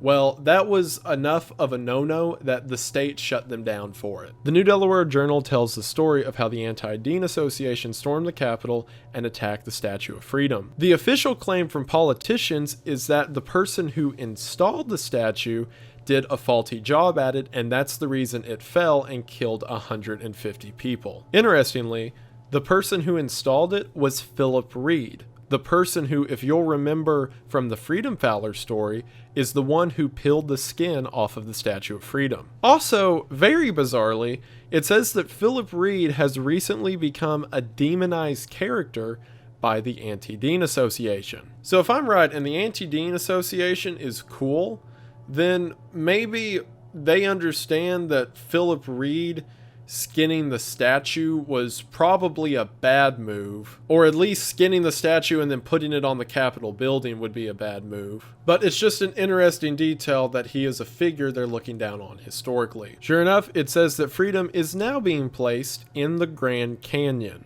To which, when President Dean was asked why he did it, Dean said, "The rocks won't shoot her down." Which, haha, funny joke, but also that means that Freedom is now where all of the other Giza Guardians are. And as we're going to see later, she definitely wasn't the first. So regardless if Freedom is Thomas controlling the statue, or if Freedom is one of these Giza Guardians who simply lured Thomas into her in the cleanest way possible, then it doesn't matter because now she's in the Grand Canyon doing the same things that the other Guardians are doing. We then see that a journalist for the New Delaware Journal leaked a government file and has since been exiled to Egypt. That journalist was Howard Melrose. If you'll remember Howard Melrose, he was the guy from Lincoln Looker who helped the bystanders break open the Lincoln statue, and then whatever that thing was came out of the top of it. And I didn't mention it because there was a lot going on and I didn't want to further confuse everyone, but he was the reporter who gave a report at the site of the Suez Canal incident. Or more specifically, the part afterwards where all the bodies were jumbled together, and he was the one who said everyone was just one pile of flesh. That lines up with what we read here, that he was exiled to Egypt. So it seems that what happened to Howard is he was just an innocent bystander who witnessed the really weird event of the Lincoln Looker, or whatever was inside of Lincoln, coming out of the statue, so he decided to become a journalist and figure out what the government was up to. He leaked this file and has since been in hiding in Egypt, and while he was in Egypt, gave that report. In the leak, we see a description of how to handle Anti-Dean Association members. We see a map of the Grand Canyon with the Statue of Freedom moving through it, attacking people who are trespassing. Freedom goes by each person, cutting off their heads, which we understand to be the Guardian's MO, until they get to the last one, and sure enough, the name is Maya Arnoldson. We then cut to a tape called The Last Words of Maya Arnoldson, and in the audio, we can hear her walking before she's afraid of something, tries to run away before she's promptly killed, and her body falls down a ravine. It then says her body was found in the Grand Canyon in 2004, and her head was still missing. Okay, so this episode probably connected a lot of dots for you, or at the very least it did for me. So the government or maze or whatever body of people are hiding something in the Grand Canyon. They get these ancient warriors known as the Guardians who are using this special material called Giza glass to be the guardians for whatever secret they have. After it was discovered that Freedom was one of these guardians, or at least close enough, she was also sent to the Grand Canyon. Maya, who we know has spent her entire life trying to out these evils, or at least out Maze for their evils, goes looking for whatever the secret is in the Grand Canyon, and she's killed by a guardian. So, as we understand Giza glass to work, her head swells up to this giant size to which she has to take the vinegar stuff in order to get it to shrink. It's not understood how much of her brain capacity transfers from human to meatball crown thing, but probably not the best. So she's essentially one of these mindless crowns who the only purpose she has is to lure other dissenters into the Grand Canyon. And this explains why in Canyon Crown, Lauren's dad took her to find his sister, Maya, in the Grand Canyon. And why whenever Lauren saw the big meatball thing, she says, I think that was Maya. And we get further confirmation of that in the next video. Fallen Father opens with the return of the most important character in the entire series. That's right, Mr. Squirrel. The video is back in the traditional Maze Movie Maker style, and then from the text that we see on screen, we can deduce that this is Lauren, the daughter of Nathaniel. However, in the text, we see that Lauren's father has passed away, with the description that he left saying he's going home, and then never came back. However, she mentions that something followed her home, and then runs inside before, as she's hiding, this giant shadow appears over the window. This is all while text is being displayed on the screen, saying that she won't forget her father and that it's been 3 days. Finally, it ends with the message Nathaniel Arnoldson, July of 1961 to May of 2021. So Nathaniel has passed away for some reason, and now Lauren is making this video. However, as she mentioned, something from the Grand Canyon followed her home, and sure enough, there is a giant shadow that appears over the window from above, implying that it's floating down. This is more than likely Aunt Maya following her home from the Grand Canyon. To me, this implies that she at least kept some of her brain function, or enough to recognize that that was her niece. And while her communication skills may not be present, it seems that she's trying to reach out to Lauren. And continuing the trend of tying up loose ends and making more things make sense, we have Rockefeller Revelation. Rockefeller Revelation opens up with the same movie maker style as before, saying that their dad has been dead for 3 months and now they're going to continue his work, before it says Dr. Disturbing presents. This is now the 3rd video in season 2 made by Dr. Disturbing, and the fact the only passed away father that we know of is Nathaniel, and the fact that it opens in the movie maker font we're used to, I'm going to safely make the assumption that Dr. Disturbing is one of Nathaniel's kids. Now, since it sounds like a guy's voice doing the narration for the Dr. Disturbing parts, I'm going to say, and this also looks better on a timeline and graph, that Lauren's brother is Dr. Disturbing. Now, Dr. Disturbing could also be an alias for the two of them together, and her brother just does the narration parts. In fact, that's more than likely what it is, considering the movie maker style we see Lauren using is the one that transfers into the Dr. Disturbing style. However, he doesn't have a name, and he's at least doing the narration, so I'm just going to call him Lauren and Dr. D. And from Dr. D, we see something called the Rockefeller Tapes, Part 7. In the story, we hear an interview from John D. Rockefeller and the time that he visited Germany, and they named their airships after him. Now, I've got an entire chart up there that you can probably see the corner of right now that I'm going to use to explain the whole timeline of everything. But for now, I will mention that from my maths that I put together, that John D. Rockefeller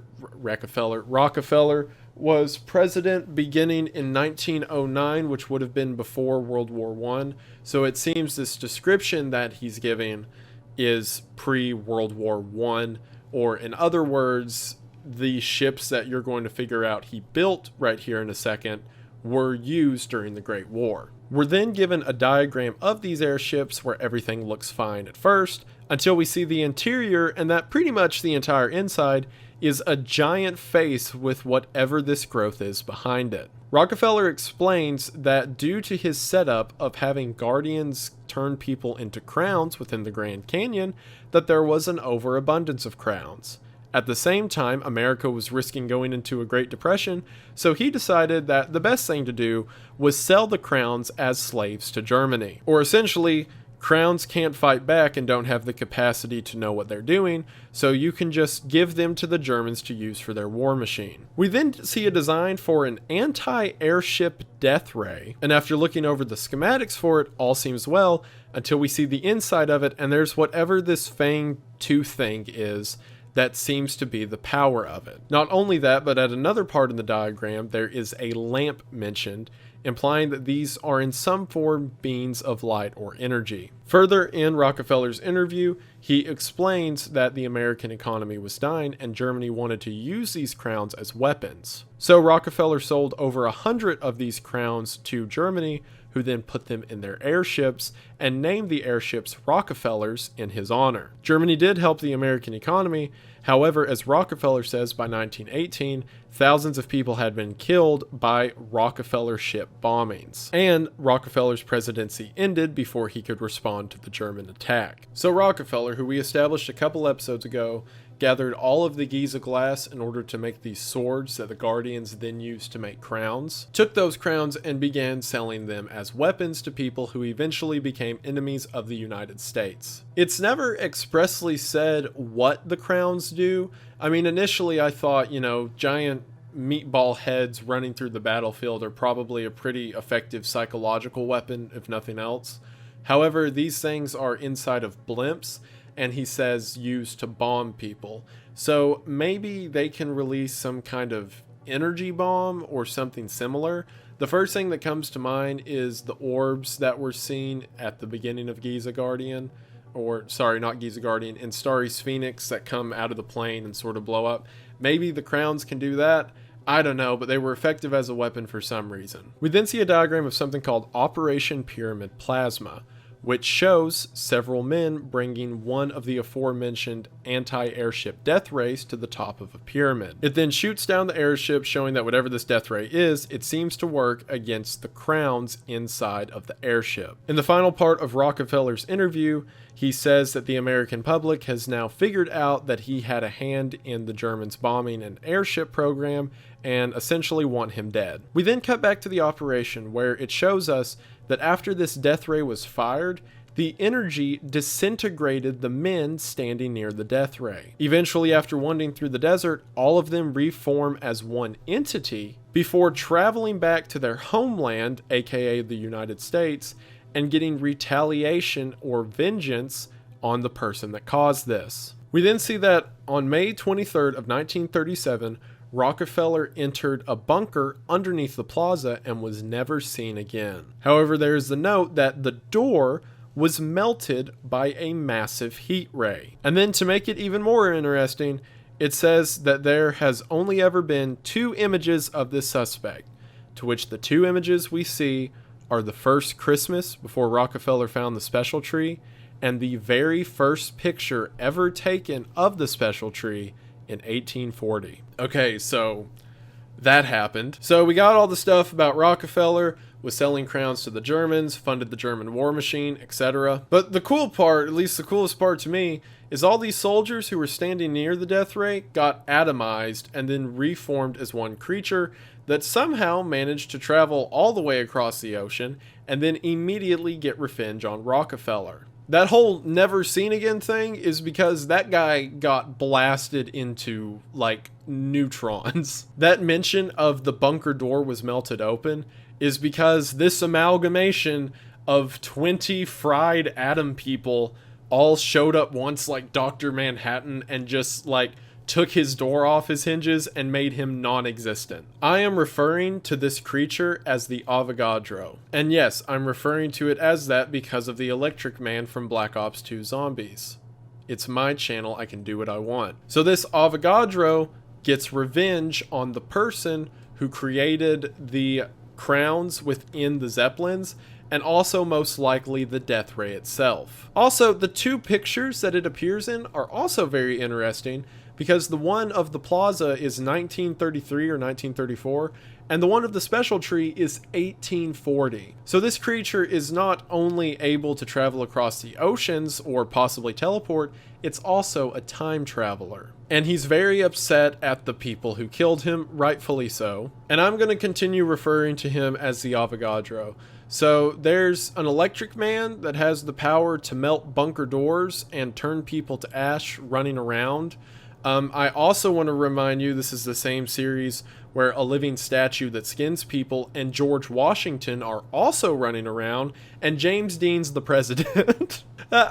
This is the best. I love this. We have now reached what is, to date, the final episode of the series, although there will be more, Washington Wonderland. I also want to go ahead and preface that this one ties up a lot of loose ends and starts a whole lot of other ones, so par for the course. The video opens with the message that after an unsuccessful lobotomy, Virginia Arnoldson better recounts the story of the Rockefeller Tree tragedy. So there's Virginia again, the little girl who hasn't been mentioned since the Rockefeller Tree tragedy and how she went to Wonderland. And something that may have not meant a lot then, but definitely does now, is that last name, Virginia Arnoldson. Somehow Virginia is related to Maya and Nathaniel, and this series goes from just being the telling of a few people in this weird world to one connective story of a family. Virginia says that after the events of Rockefeller Tree tragedy, she was left at an orphanage along with several others who all of their parents believed them to be doppelgangers. However, when they got older, the military took all the boys and the doctors took all of the girls, leaving Virginia by herself. She then begins to describe in better detail what happened to her within Wonderland. Initially, she was laying there on the ground and she looked around and saw the aforementioned forest of special trees. However, when she looked up, she realized that the tree mirrored itself, or in other words, at the top of the tree, there was another tree directly above it that was facing the opposite direction, so the tops of both trees were touching. Then above that one was another tree flipped the right direction so that the two stumps of it were touching. This continued on and on forever. The best way to describe this is whenever you place two mirrors across from each other and see an infinite reflection with each other reflection looking the same way. She looked beneath her and saw the exact same scenario. As a matter of fact, the ground she was on wasn't even ground, but a thin layer of powder that smelled like baby powder. All around her were flashes of light, and out of these flashes of light, men came running from every direction. One of these men came out of a flash of light and told her that the trees aren't trees. Before saying the line, "You could be her. Anyone could be her. I won't leave you." Suddenly another flash comes and the two of them appear in a field. Then another flash and they're somewhere else.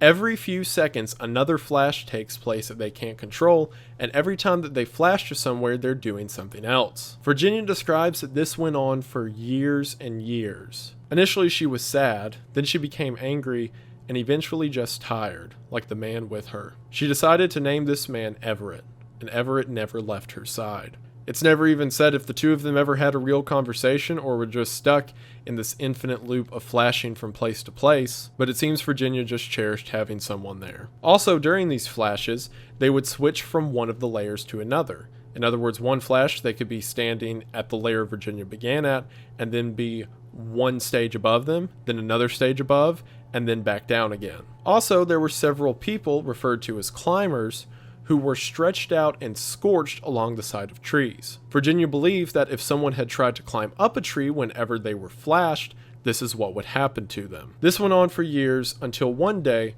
All of the trees bent over at once, and there was a great flash, and she woke up back in New York in the plaza with her friends. This is the scene that Virginia woke up to in the original Rockefeller tree tragedy. She says that when she turned 18, she left the orphanage, and her dad was dead, and her mom was so paranoid because of the events that happened. Eventually, Virginia, fed up with her life and deciding that she's an imposter in this world, decides to go back to the plaza to find some answers. When she gets there, she sees the special tree standing at the top of a building at the plaza. This, mind you, is very similar to John Rockefeller Jr.'s account, saying that he still sees the tree in the plaza and it looks like a man. Virginia speaks to the tree, and the tree tells her to come back in 3 years and she'll have to exchange one life for her own. This message of coming back in 3 years loops 3 times over. I'm not going to go into the details of it right now, but for now, let's just assume that it's been 9 years since Virginia initially approached the tree. She says during these 9 years, she met a secret agent who was a very important man who eventually approached her and said that he was assigned to protect her. She says that the man's name was Leonard, and she had never loved anyone before and no one would ever have her, so she felt welcome in his presence, and the two of them had a son together. The son was never born, but she decided to name him Everett, after the man she met in Wonderland. After the end of this 9 years, and with her very pregnant with her son Everett, Virginia goes back to the tree, who gives her directions. After walking for 4 days, she hears the music and comes across the Washington Monument. After stepping into the monument, she sees that there are bodies everywhere. However, the music is so calming that she doesn't seem to mind. She gets into the elevator that was mentioned in the Washington Standard operation, and once she's risen to the top, the music paralyzes her, again something that can be seen in the operation, before the ground drops out from the elevator and she falls and hits the floor. When she hits the floor, her body stops, but she feels her soul keep going. She says she floats for what feels like 500 years before she appears back in her body. However, this body is slightly different than the one that she was in. Not only that, but she was no longer pregnant. Virginia believes that whenever the tree told her she'd have to exchange one life for her own, Virginia was ready to give up her own life, but did not realize that she had exchanged Everett's life for her own. However, just like the body that she had passed out of, this body too had just fallen from the top of the DC monument and was completely crushed, meaning she was unable to move. However, Virginia came to realize that herself, as well as everyone else within the monument, was all still alive, even though logistically they should be dead from the fall they endured. The music kept everyone paralyzed and alive and in excruciating pain as they bled out onto the ground over the course of several years. It seems, according to her, that the tree within the monument was keeping them alive for some reason. This was until one day there was a great flash and everyone woke up outside. Whenever they woke up outside, they were in a field of those trees. Helicopters appeared and picked everyone up. The helicopter told Virginia that the year was 2003, and everything she knew had been wrong. After Virginia tells those that she came to know in her false life sorry, she then asks that whoever's reading this may remember her, before the text says that she was given a second lobotomy and never spoke again.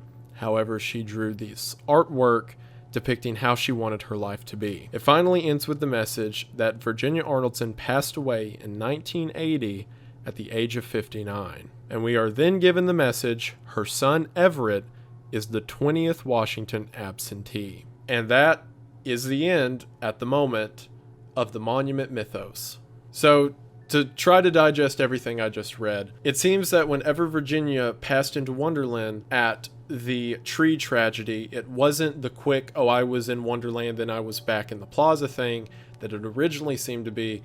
It, to her, was the course of several hundred years. And we'll get into all the theories and what it could mean and how this happened later, but she met a man named Everett who took care of her in the best way someone can, just being a companion, before she came back to the plaza, and then, after many years of her life, met with the tree that sent her to the Washington Monument. Now, we know the Washington Monument feeds on people that come through it. We saw this with the Civil War prisoners. We saw this with the Anti-Dean Association members who were sent to the camps that were located around monuments. We saw this with the Civil War prisoners. We saw this with the Anti-Dean Association members who were sent to the temporary prisons. And then after doing the process that several others had, she left one body and wound up in another. Now, as you probably picked up from the dates mentioned at the end, it seems like there are two Virginias. Because remember, it says one died in 1980 at the age of 59, and the other one was alive and picked up by helicopters in 2003. As a matter of fact, that's not the only instance of something like that happening.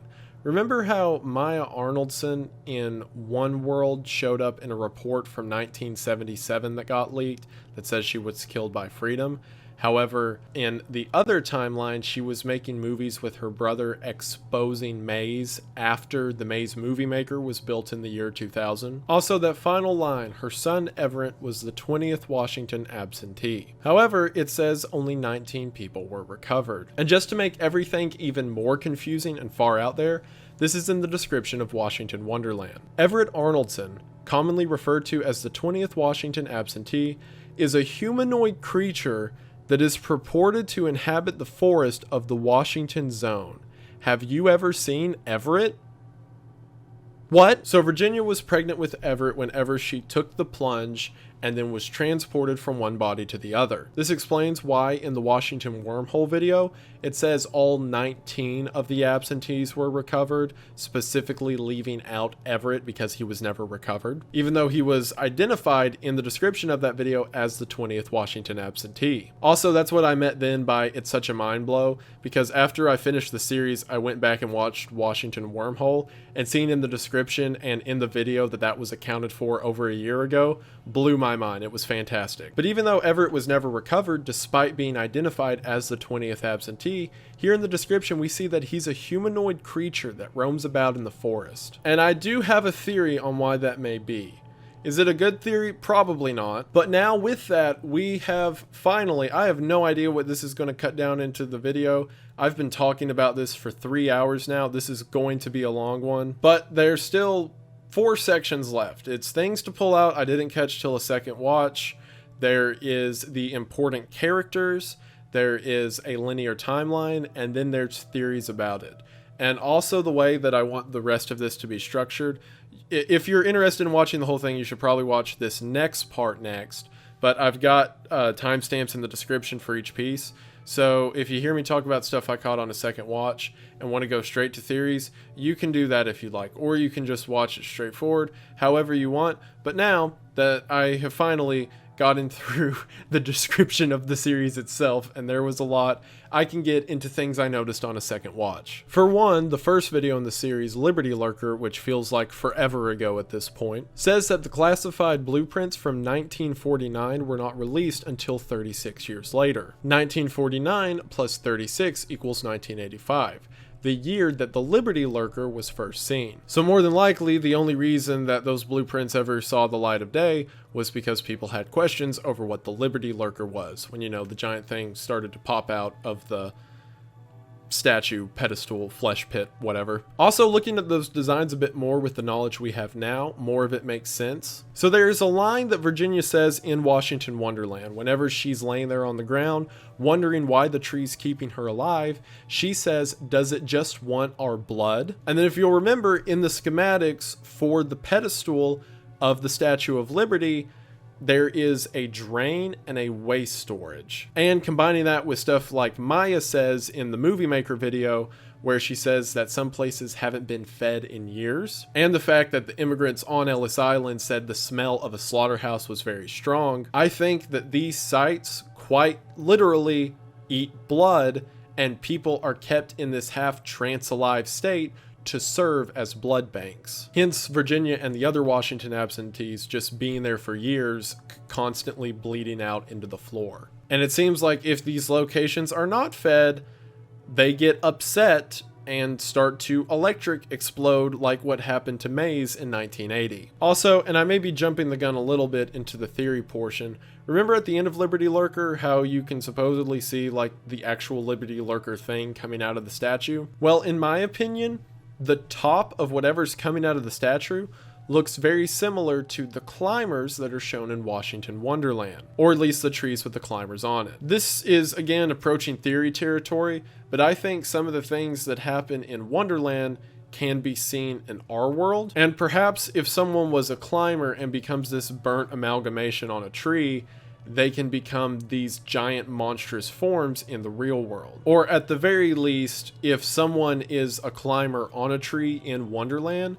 that tree may act up in the real world and do stuff like come out of the Statue of Liberty. Because keep in mind, whoever designed the blueprint for the Statue of Liberty had a mechanism in there with the engine and axle and wheels for an eventual departure. So whoever designed it expected and possibly wanted what was in there to eventually come out. Now, I also want to clarify, the series is not done and season 2 isn't even done. So whenever I bring up theory stuff, there's a solid chance that information will come out that completely shuts up anything I say about it.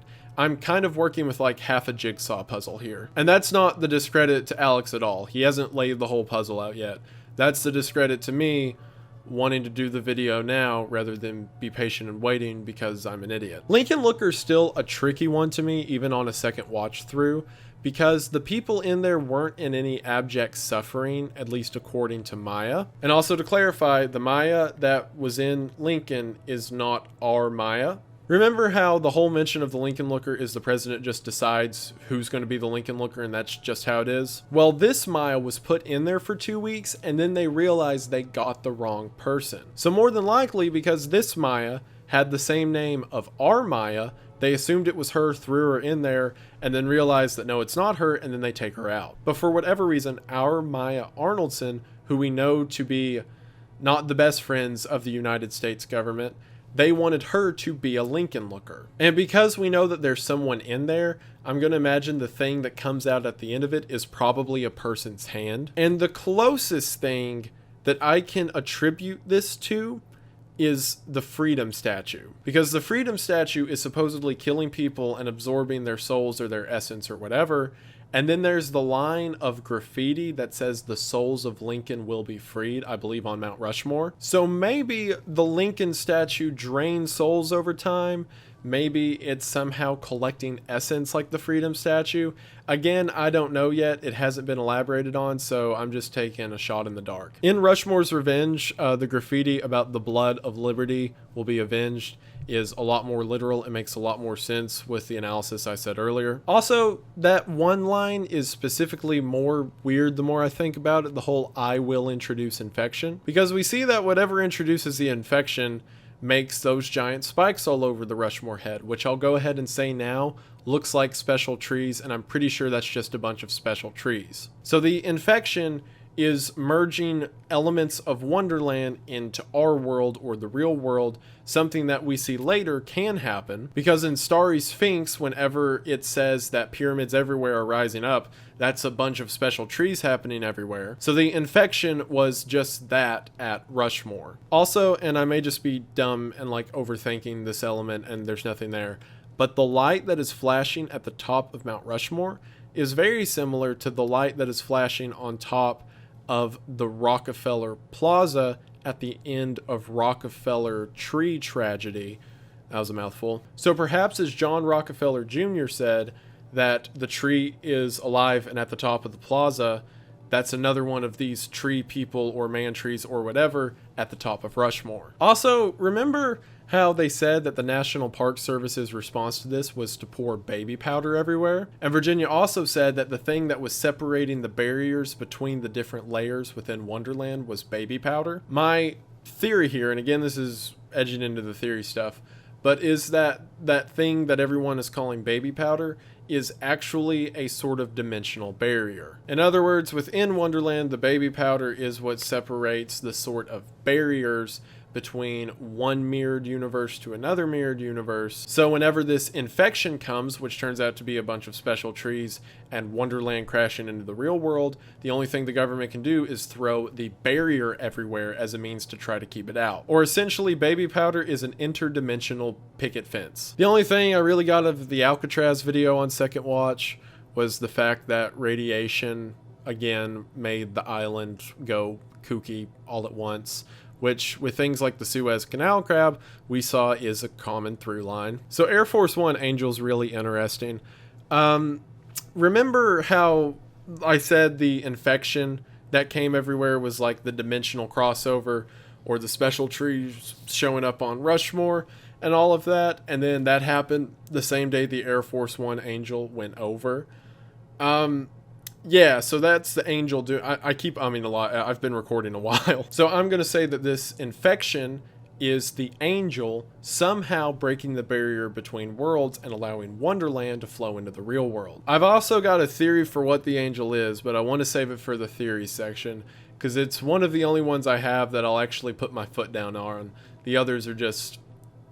you'll see. In the Washington wormhole, the mention of the door being very large, and that's something even Virginia pointed out in Washington Wonderland, that it seems like the door was made for something much bigger, may be similar to how the Statue of Liberty was built for the tree or whatever that was in there to eventually come out. So maybe the DC monument was also designed for something to come out of it if it needs to or if it's ready. Also, that ending of Washington wormhole where the monument bends over and lightning strikes, that would be the moment that Washington and the other absentees wake up all together, or they were unconscious, I should say, appear all together outside of the monument. All right, so Delaware doubles really interesting on a second watch through because it makes a lot more sense than just Washington freezing in a river for 200 years. Remember how Virginia, went in 1948 inside of the DC monument and then fell through the floor? And then whenever she comes out, she's in 2003. Well, it seems that Wonderland, or more specifically the special trees, can get real funny with time. Another example of that being the Avogadro Man, how he showed up from 1840 to when? 1934. So my theory is that the reason we got that whole George Washington bit isn't just because it's hilarious, but also because Washington touched the tree or had an interaction with Wonderland and wound up in the present time. So that is an example that someone can seemingly unwillingly be teleported to a different time. So rewatching the Rockefeller tree tragedy began to shape a lot of the theories I'm going to talk about at the end for how the world works. But I'll go ahead and say this, and it's something you've probably put together at this point, that it seems there are two different timelines taking place in this world. To look at it within Wonderland, you have a tree, and then you have a mirrored tree. And then you have the original tree, and then another mirrored tree. Now, while we could do the multiverse thing and say that every single one of those is a different timeline, I, as well as many others, believe that there are two timelines taking place. You have one tree, and then you have the mirrored tree, being a representation of one timeline and the mirrored timeline. Now, obviously, that's relative to you. If you had spent your entire life on the mirrored timeline, then the normal one would look funny to you, and it would be vice versa. I believe that there are two separate timelines going on here, and what happened is that whenever Virginia touched the top of the tree, which as we understand from Wonderland is the barrier between two different timelines, that caused her to switch from hers into the adjoining one. And what was especially interesting about listening to Rockefeller Tree Tragedy again is that just like a mirror, you can't touch your reflection without your reflection also touching you. Remember that line her parents said to her when she was in the hospital bed, whenever they said, well, did you hang your bear on the tree? And she said, no, I was going to hang a star. That means the mirrored version of her was going to hang a bear that day. So even though there's slight differences, one Virginia had freckles, the other didn't, one had slightly different parents than the other one, both Virginias were in the exact same place at the dimensional barrier at the exact same time, and whenever they touched each other, that's when they switched. That's why everything was backwards. That's why the nurses said that their x-rays were wrong. It's because Virginia switched from the A timeline to the B timeline. Also, remember those mentions that Virginia had that worried Rockefeller, where she said things like, oh, you were the famous oil tycoon, and he thought it was weird because he was the president of the United States? Well, that's because in the A timeline, he was the oil tycoon, and in the B timeline, he was the president. So it's in my opinion, as the opinion of many others who are into this series and think it's neat like I do, that the catalyst for the majority of the events that have taken place was that switch Virginia made from one to the other. And according to fans of the series, the two timelines are known as the Nixon verse and the Dean verse. The reason for that being, in the real world, or our universe, Nixon was the 37th president of the United States, and in this alternate history, James Dean was. So Virginia, originally from the Nixon verse, went over to the Dean verse, couldn't stand it because everything was a little weird, fought and fought and fought, and then eventually, whenever she did the DC Monument thing, it's in my theory that she switched back. I'm going to stop going into theory territory there, that's for later, but yeah, 2 timelines, pretty sure. At least that's my idea. Unless in the next video that's completely shot down, in which case, Yahtzee. Watching Canyon Crown, a lot of the stuff that was in it I'd figured out, like the whole vinegar thing makes their head smaller, that's why Lauren smelled vinegar, blah blah blah. The pictures at the end do make more sense now, all the headless people hanging around, because supposedly if untreated their heads become the giant floating meatball thing, but if they take the vinegar stuff they can shrink back down and walk around. In Freedom Fowler, the whole description of the woods being flattened all the way up to the cave makes sense, because it was a Giza glass sword that was cutting the whole way up there. As we've established, the child was crushed and shoved onto the statue and rubbed on and in its body. This is all common knowledge at this point. May's movie maker again raises points about how these creatures or these trees or whatever they are work, because it seems like technology attracts them. That's why Maze was attacked in 1980 and why they decided to shut down all the computers. However, it seems that they're also satisfied by being fed blood. So depending on how you look at it, and it could be different, again, we don't have all the pieces yet, Maze and the government could be more of like an SCP Foundation. Like, yeah, they're doing bad things, but the alternative is the trees sprout up everywhere and kill all of humanity. Or alternatively, like Rockefeller, they're using these cosmic supernatural stuff for its powers, which would be not good. We don't have the pieces yet. I'm going to say they're evil until proven otherwise, mostly because I don't trust Dean. But yeah, I'm still saying they're bad for now. That could change though. Whenever Maya and Nathaniel are exploring underneath the maze factory and they hold up the map, there is a part on it that's blurred out to the lower right section, and it looks like it's the bottom of the cave they're going to. I have absolutely no idea what this could be. They said the caves haven't been fed, so maybe that's the tree or the roots of the tree. Maybe that's where like the waste storage and the bodies that are being bled for it are. I don't know. It's blurred out. What do you want me to do? That's Garfield the cat. Moving on. Also, whenever Maya mentions that they haven't been fed in a long time, all that electricity and zapping happens all at once. So that further leads into my theory that if you don't give them blood, they do the whole rise attack thing. Also, she says that they have not been fed in some time. The implication I get from that is that they were being fed at some point, and this is underneath the maze facility.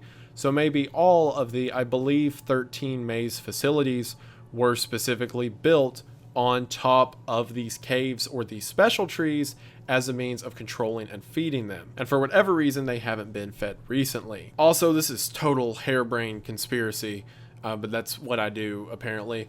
So if you look at the map, it's like a sine wave across the country. And the first idea I had looking at it are ley lines, which is a thing in supernatural and paranormal communities.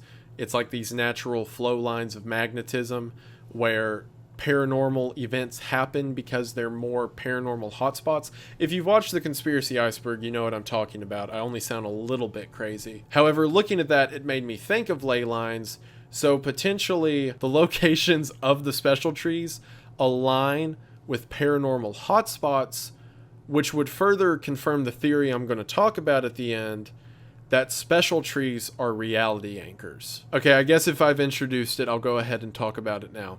So, reality anchors are a concept in the paranormal that if there are separate realities, then there are a few things that are sort of like rivets or screws through those separate realities that anchor them all together. So, like, for the sake of this story, let's say there's 2 Virginias. There's the one Virginia who wanted to put her star on the tree, and there's the other Virginia who wanted to put her teddy bear on the tree. And then both of them touch the top, they end up in the limbo stage for a while, and then go to the opposite timeline. Those trees that they touched are the only true connection between the different timelines. So even though it was 2 different Virginias, they both touched the same tree.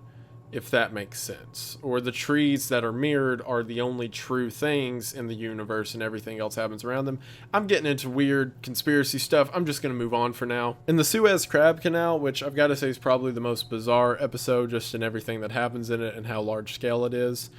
We see again that radiation is used to wake up the creature. It's very similar to the Alcatraz one. Also, Dr. Disturbing covers it, which I'm going to say Dr. D is Nathaniel's son. Again, could be Lauren or Lauren and her brother, but it's a lot more convenient for me to say Lauren and Dr. D. Yeah, Melrose was there to say that everyone was this giant clump of people all pushed together. I also want to mention, so season 1, on the playlist on YouTube, it says that the national anthem or national song of America is My Country 'Tis of Thee. And then for season 2, it says E pluribus unum. Latin for out of many one is the official motto of the United States. So while on the surface level, this may seem like, oh, well, it's just a historic fact because that is the motto of the United States, out of many one. But whenever we say it, we're referring to the fact of, oh, well, we're all different states, but we make up one country. Here, I get more of the vibe we're all a massive flesh conglomerate leading to one, like, dystopian hellscape. But whenever Melrose said all of the people were formed into one flesh mound or mass grave, it reminded me of that tagline for season 2. Just a thought. Also, I have in my notes here for Suez Crab, it just says, ha ha, American stupid. And I guess I was, it was very late when I wrote this. I guess I was referring to the fact that all the Americans showed up and then killed each other over barbecue grills and cars. So make of that what you will. Dean Disaster is just further proof for me that James Dean is an evil person. Like, he says the sirens were all hijacked, but then he can use them just fine the next day. He immediately uses the opportunity to throw people who are against him to all of these monuments to feed them, and assuming that he's making people cross over or touch the trees because their family say they looked a little bit different and had a different personality, then that whole tragic thing that happened to Virginia, Dean's just taking people by the hundreds of thousands and just throwing them to the tree portal just over and over. Also, all of this, the hearing disaster, all of that, all occurred in 1969 in the first year of his presidency. So only a few months into office, he's able to start feeding trees and make Maze a super empire with the Department of Technology. I feel like he's moving pretty fast. And you know what? I'm going to go ahead, and I'm loopy enough to be ridiculous. I'm going to go ahead and agree with the people who say that he is the devil. Like, it was a joke at the beginning, like, oh, they think Lucifer is James Dean. I don't know if Lucifer is real in this world, but whatever equivalent of him exists is James Dean. So, you know what? I am a firm member of the ADA, the Anti-Dean Association. He is the devil. I'm glad that they shut down the power lines. I'm glad that they shot Freedom off the Capitol because I hate that statue and I hope that it dies. And I'm terrified of it. I'm literally terrified of it. And also, where was I going with this? Oh, yeah. Don't like Dean. I agree with people who were trying to kill him and all that. That we are not, as the spokesperson for the ADA, we are not responsible for the siren attack. That was a false flag incident that was taken against us. And yeah, Dean, don't like him in this universe. Real James Dean, probably a swell guy. Real sad that he died in that car crash. But I hate President Dean. Yeah. Also, to excuse everything I just said, it is currently 1 a.m. and I'm moving on. Also, during the image where it's showing him before he gives his entire talk that starts the Department of Technology, why is there a faceless man standing behind him? What? That doesn't connect to anything. I hate it. He's the devil, and the guy behind him is Judas? In Giza Guardian, we can see that the lights that are forming together to make the starry sphinx immediately precede a lightning flash. I think that it is this lightning flash that creates Giza Glass. Remember how they said it was a constellation that told people that there was going to be Giza Glass in a certain location? Well, I don't think it was a constellation as in like, oh, you have to watch where Scorpio goes this time of year. I think it was the giant floating stars on the ground in the shape of a lion, which that would justify why Giza Glass is such an important object. If I'm right about this lightning and this energy and whatever being bridges between different dimensions or a way to teleport through different dimensions and all of that, then it striking the sand and creating glass is essentially making an essence of the indiscernible. In other words, the glass itself kind of works as this anti-spatial material, because Wonderland itself is like a limbo between spaces. So if the lightning is a way to get to Wonderland, then the glass that the lightning makes is a sort of material made out of limbo. Watch the next episode of the series just debunk everything I'm saying and be like, oh, well, no, it's because Giza glass is made out of uranium or something stupid. But that's the reason that whenever Thomas cut off his hand with Giza glass, he could still feel and move his hand. As a matter of fact, he even told Louisa that it didn't hurt at all having his hand cut off, because it's not a cut in the way we think of it.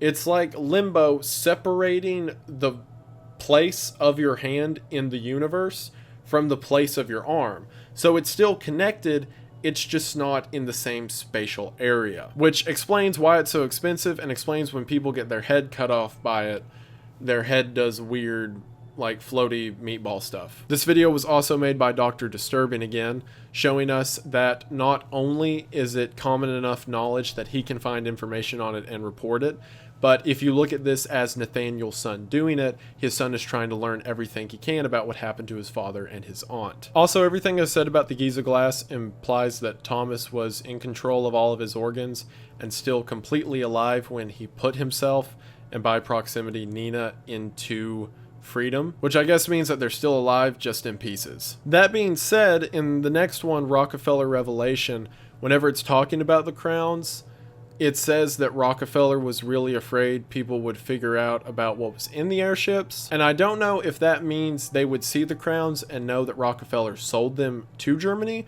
or if that means he didn't want them to know about the existence of crowns. Either way, something was being hidden from the government, but now in the present age, people are just like, oh yeah, the whole Guardian program where they cut off people's heads and made them into the big floating head things, yeah, that shut down in 1969. Also, in Starry Sphinx, whenever we see like the green orbs come down and form around the Sphinx, I'm going to go ahead and say that those orbs look very, very similar to the disintegrated particles of the soldiers who were killed by the death ray, or the soldiers that eventually made up what I'm calling the Avogadro. In other words, I don't think it's a constellation as the ancients said, or as it was believed in the 1870s, that causes Giza glass to form. I think instead what happens is that groups of people are affected by whatever's inside of the lamp of the death ray, and whenever they're affected by it, they become these like orb particles, and then they float around, and whenever they combine or form a shape, that causes an energy blast, and that blast is the lightning that forms Giza glass. Again, which explains why the glass itself is so powerful. Also, the glowing orbs themselves are referred to as false children, and the false children to me is very reminiscent of the doppelgangers that got switched from one universe to the other, or from the Nixon verse to the Dean verse. And I think that whenever these flashes occur, it's them transferring either to Wonderland or to the next one over. So maybe whenever someone crosses over from one realm to the other, that causes visual phenomena that we can see. Remember during that news broadcast where it's showing the Starry Sphinx walk around, and there was that one part where there was the ladders that just kept building off of each other? I cannot shake it that to me, that looks exactly like the 10 children that Virginia climbed up to get to the top of the tree. Especially because that was immediately followed by an energy flash. Now, I could be way off. I'm really into headcanon territory now, and I could absolutely be wrong. However, what I think may possibly have happened there is the children who at Rockefeller Plaza were getting really, really close to bridging over into the alternate universe and mess with Wonderland and all that.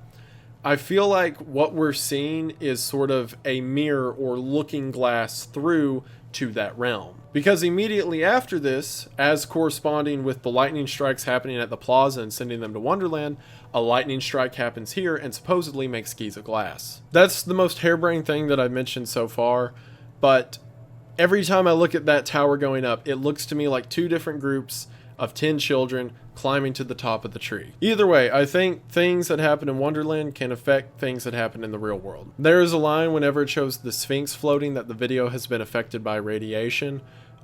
which makes sense considering all of these things seem to be affected by radiation or they emanated in some way. And also, again, even after watching a second time, I get the feeling that the Sphinx is somehow a force for good, or at least neutral, and is somehow combating whatever these special trees or pyramids or things that need blood are doing. Or maybe everything's neutral and humanity's messing it up, and that would prove Dean right as classifying humanity as TFMDs. But until then, I'm still going to call him the devil. Also, that line at the end of Starry Sphinx where it says the ADA produced it further proves my stance that the ADA kind of know what they're talking about. So after all of these theories, rewatching Washington Wonderland made a lot more sense. If you keep the whole mirrored timeline and Wonderland thing in mind, I feel like that makes sense as to Virginia going to the wrong timeline for a while and then wanting to go back to her own. The people appearing from lightning strikes that she saw in Wonderland could be other people subjected to the same fate as her. I'm still not sure about some details of Wonderland,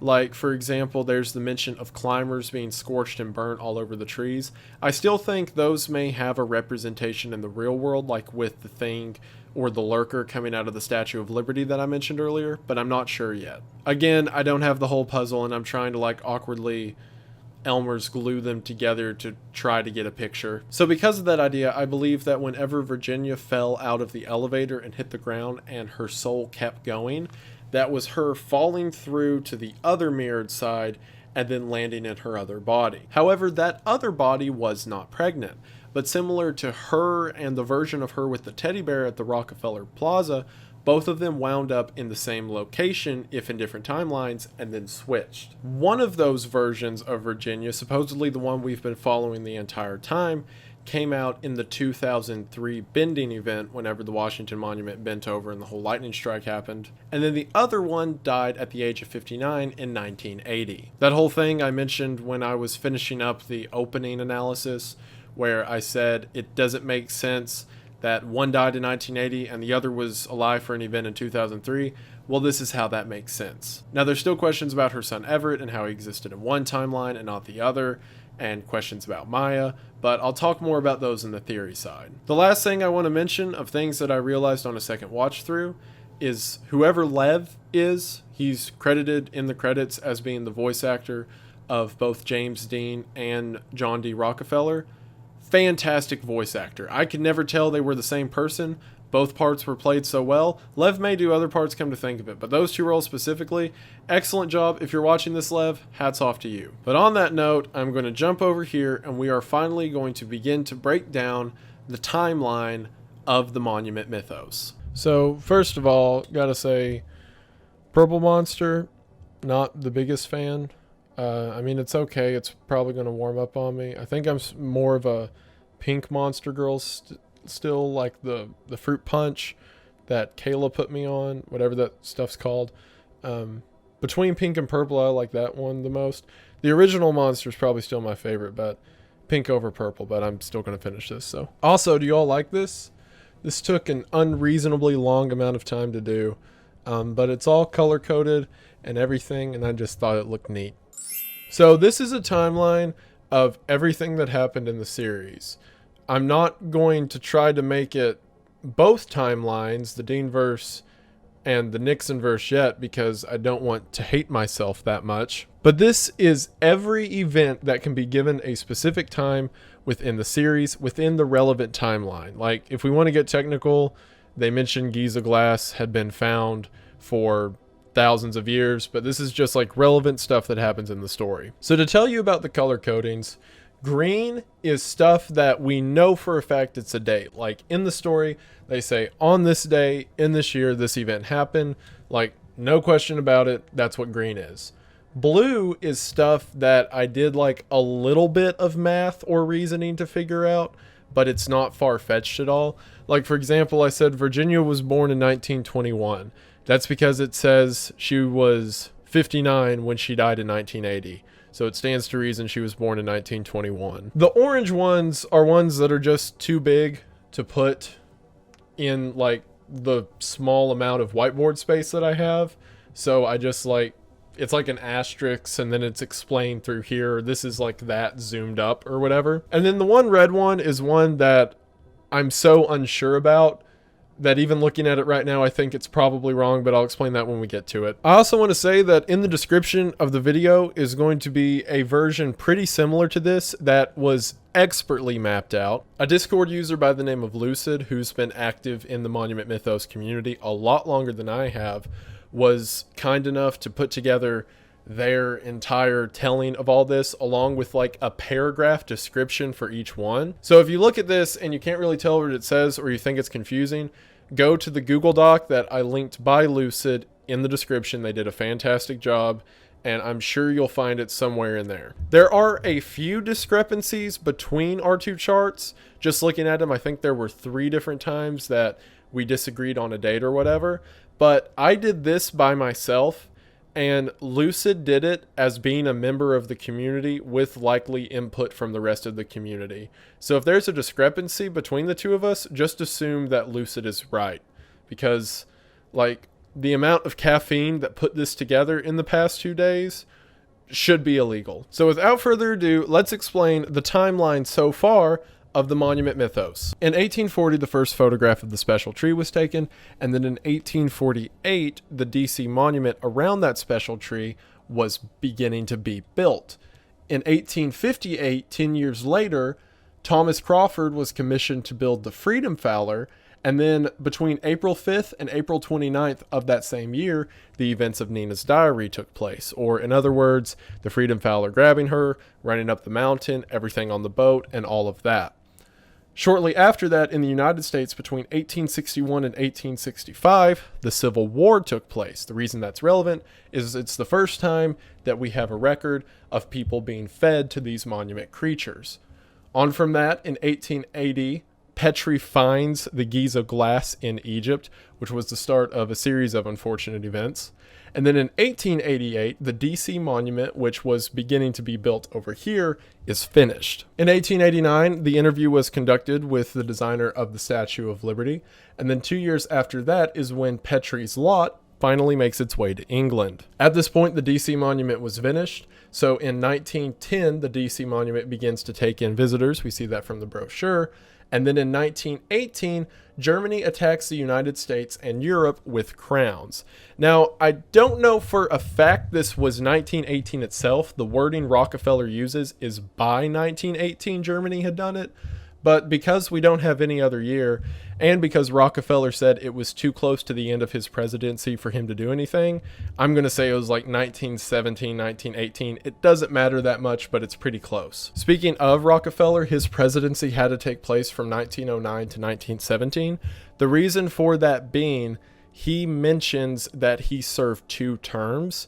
And he is also mentioned as 1918 being right at the end of his terms.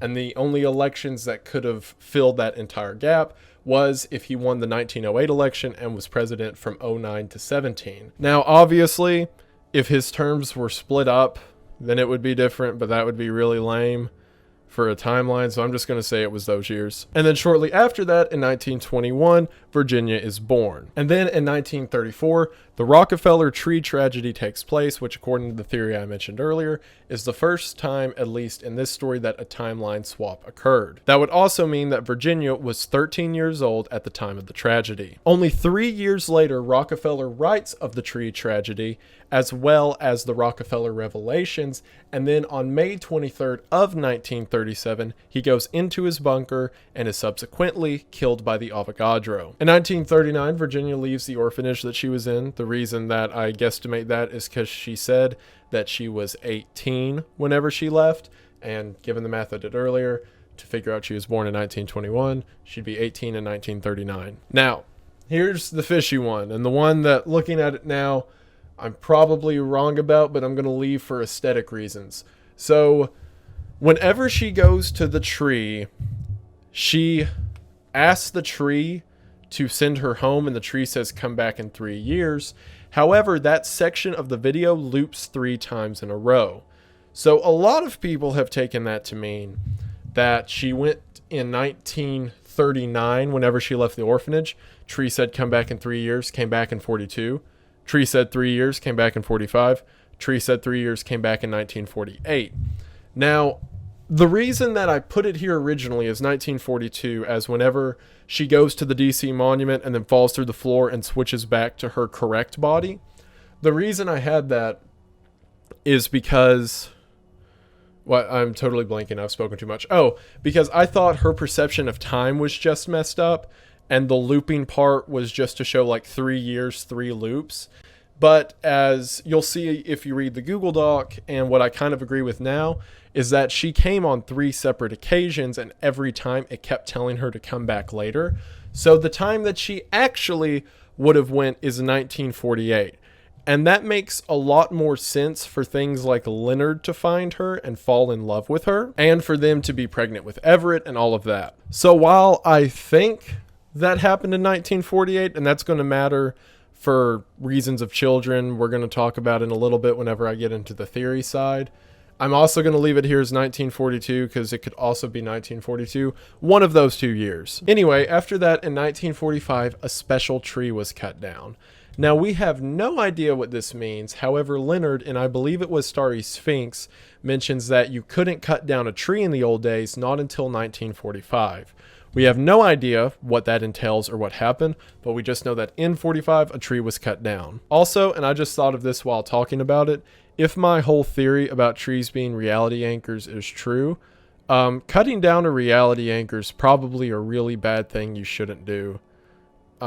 Just a thought. In 1949, the Statue of Liberty went through its renovations, and that's when they started feeding people to it on the reg. Also after that, in 1954, is whenever the immigrants were specifically fed to it, or even more specifically, the interview took place with the immigrant on Ellis Island where she described the smell and people being led in at night. So at least from 49 to 54, a lot of people were being fed to the beast. Furthermore, on that note, Maze was founded in 1960 by the 2 Robs, who I have written down somewhere. They don't matter yet in the story, but they probably will in the future. And then a year after that, in July of 1961, Nathaniel Arnoldson was born. So in this little stretch of time, we go from the tree being cut down, a bunch of people being fed to Lady Liberty, and then Maze is founded the year before Nathaniel Arnoldson is born. 7 years after that, in 1968, James Dean wins the presidency. And then in 1969, a whole lot happens. So we're going to step over here. So beginning, obviously, James Dean has his inaugural address. He wins the 68 election. He's inaugurated in 69. On April 20th of 69, he has his 90-day silent address that I mentioned everyone loved because I thought his face was so cute. On May the 13th is when the siren hijacking took place. Now, if you look at this, he gave his 90-day address, not long in office at all, and then what, I'm not taking in 31 days into account, but what is that, 23 days? Am I way off in saying that? No, it's 23 days difference, right? I'm losing it. Yeah, 23 days later, the siren hijacking takes place. That's a pretty quick turnaround. 7 or 9 days after that, the Department of Technology is set up as a response to this. 5 days after that, surgeries begin. And then, what? Again, I'm just saying all months are 30 in my head. 9 days after that, androids start getting used to do the surgeries. I have no idea if they're bad or not. I'm going to assume they are because Dean did it. And then, right at a month later, deafness is cured across the nation. That's like a lot to happen in your first 3 months as presidency unless you want it to happen. Again, only Dean slander in this house. And then we're not given a date for it within the year, but we know that in 1969, the Giza Guardian was supposedly shut down. Again, I feel like Dean did that as a PR move, but as sightings said, it was still going on. So Dean continues all this propaganda in 1969. So then in 1970, Mays invents the first at-home computer and personal recording video camera. Only 2 years after that, the Washington Standard Operation is leaked, as well as a TFMD protocol set up. What that means is in the same year that the DC monument and the entire thing where it shows people going into the tower and then being dropped, the thing that eventually happened to Virginia, the same year that comes out is the same year that Deanie Boy and all the others established TFMD protocols and said we need to do something about humanity and other monsters we don't like. And also, to look at another one of these scales for a second, From 1960 to 1971 is when the, again, I believe 13 maize plants were built across the United States. And again, I'm pretty sure all of them were built on top of either special tree sites or some sort of esoteric teleportation stuff. And then all the way from here, starting in 1910 to 1971, is when the 20 Washington absentees go missing. What's interesting, looking about it on this graph like this, they all go missing, for one, right before it comes out what they're doing with them and the documents come out, but it also ends the same year that maize quits expanding. I don't know if the two are related or in any way, but it's just interesting. So for 61 years of time, 20 people go missing at the DC Monument. And then moving on, and a lot happened right here, that's why it's so jumbled. On December 27th of 1976, the Delaware Double special aired, where it showed that George Washington was frozen in the Delaware River. And then just after that, on January 6th of 1977, so right around a week later, is whenever the Capitol riot took place, where they shot down the Freedom Fowler. And also in 1977 is when the New Delaware Journal made the video about the Capitol riot and the Freedom Fowler being moved to the Grand Canyon. But it's also whenever Howard Melrose leaked the video about what Freedom was doing in the Grand Canyon and subsequently got exiled to Egypt for it. Now, this raises a few questions. If in 1977, Howard released the tape that shows Maya Arnoldson getting killed, then how was she able to make videos with her brother after the year 2000 when the movie Maker was made? And we'll get to all of that BS in just a moment. Also, the Dean presidency was from 1969 to 1977. I am absolutely confident on that one, because he was elected in 68. We saw he did all the presidential stuff in 69. And then in 77, he comments on all of the January 6th stuff and the Delaware Double stuff. So he had to serve 2 terms. However, it's also mentioned that Reagan was president whenever the whole Lincoln Looker thing happened. So he didn't do some weird get rid of term limits, I'm president forever thing. Like, the presidency continued after that. So James Dean was president from 1969 to 1977. Also in 1980, Virginia dies at the age of 59, or at least one Virginia dies. And then 5 years later, the Liberty Lurker is spotted in August of 1985 as it's coming out of the Statue of Liberty. Also, at some point from 1981 to 1989 is whenever the wrong Maya got taken and put inside of the Lincoln Looker statue. And again, the reason I'm so sure to say it's the wrong Maya is because they apologized and let her go, because they were looking for the right name but then realized they got the wrong one. And we know the government hates our Maya a lot, so it makes sense. Also, as Lucid pointed out in the Word doc down there, and I agree with her, this almost definitely took place in 1981, because it says at the beginning of a presidency is whenever it's decided who the next Lincoln Looker will be. And it says that Reagan was the one who apologized to her, and Reagan's presidency started in 1981, so it's probably 1981. In 1990, May shut down the last at-home computer. Again, there's your scale of it only being 20 years before building the first one and then shutting down the final one. Also, looking at this right now, I realize I completely forgot to mention that in 1980, that's also whenever Mays was attacked by the giant special trees. So if you're following along at home, just put an asterisk or a little square, because that's where that happened, and I was stupid and forgot it. But yeah, 1970, invent computer. 1980, computers cause tree things to attack. And then 1990, they shut down the last one. In the year 2000 is whenever the Maze Movie Maker is invented, that everyone afterwards, including Lauren, Dr. Disturbing, Maya, and Nathaniel, or at least one version of Maya and Nathaniel, used to make their movies. So that all has to happen after 2000. And then that's also the same year that the DC Monument got the graffiti talking about the songs ending in whatever. And the next up we have the year 2003, which a lot happened too. So on August the 7th and August the 14th, Mount Rushmore got hit with graffiti. The graffiti talking about the blood of liberty and the souls of Lincoln and all that, and how infection will come. On August 17th is whenever the Air Force One Angel made its whole flight and supposedly dropped off packages. Yeah, you've probably forgot about that at that point too. It's okay, I did too. And then from August 18th to August 24th is whenever the guards at Rushmore film the events that happened for a night straight. And then 2003 is also the same year the DC Monument does its whole Ben Lightning thing, and as we see later in the story, Virginia and the others wake up outside of it. The next year, in 2004, Maya's body is found in the Grand Canyon, headless, and again, I believe this is one Maya and the other still alive or died at some other point.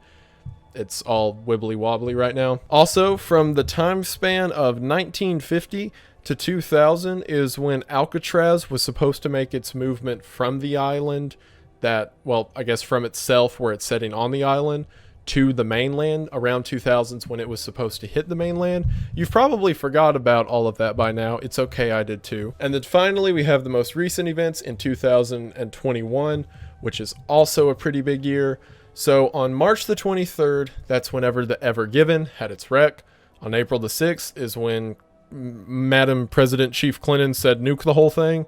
On April 10th is when we nuke the whole thing. On April 11th is when we tried to manipulate Crab to make it not walk towards city, and then it walked towards city.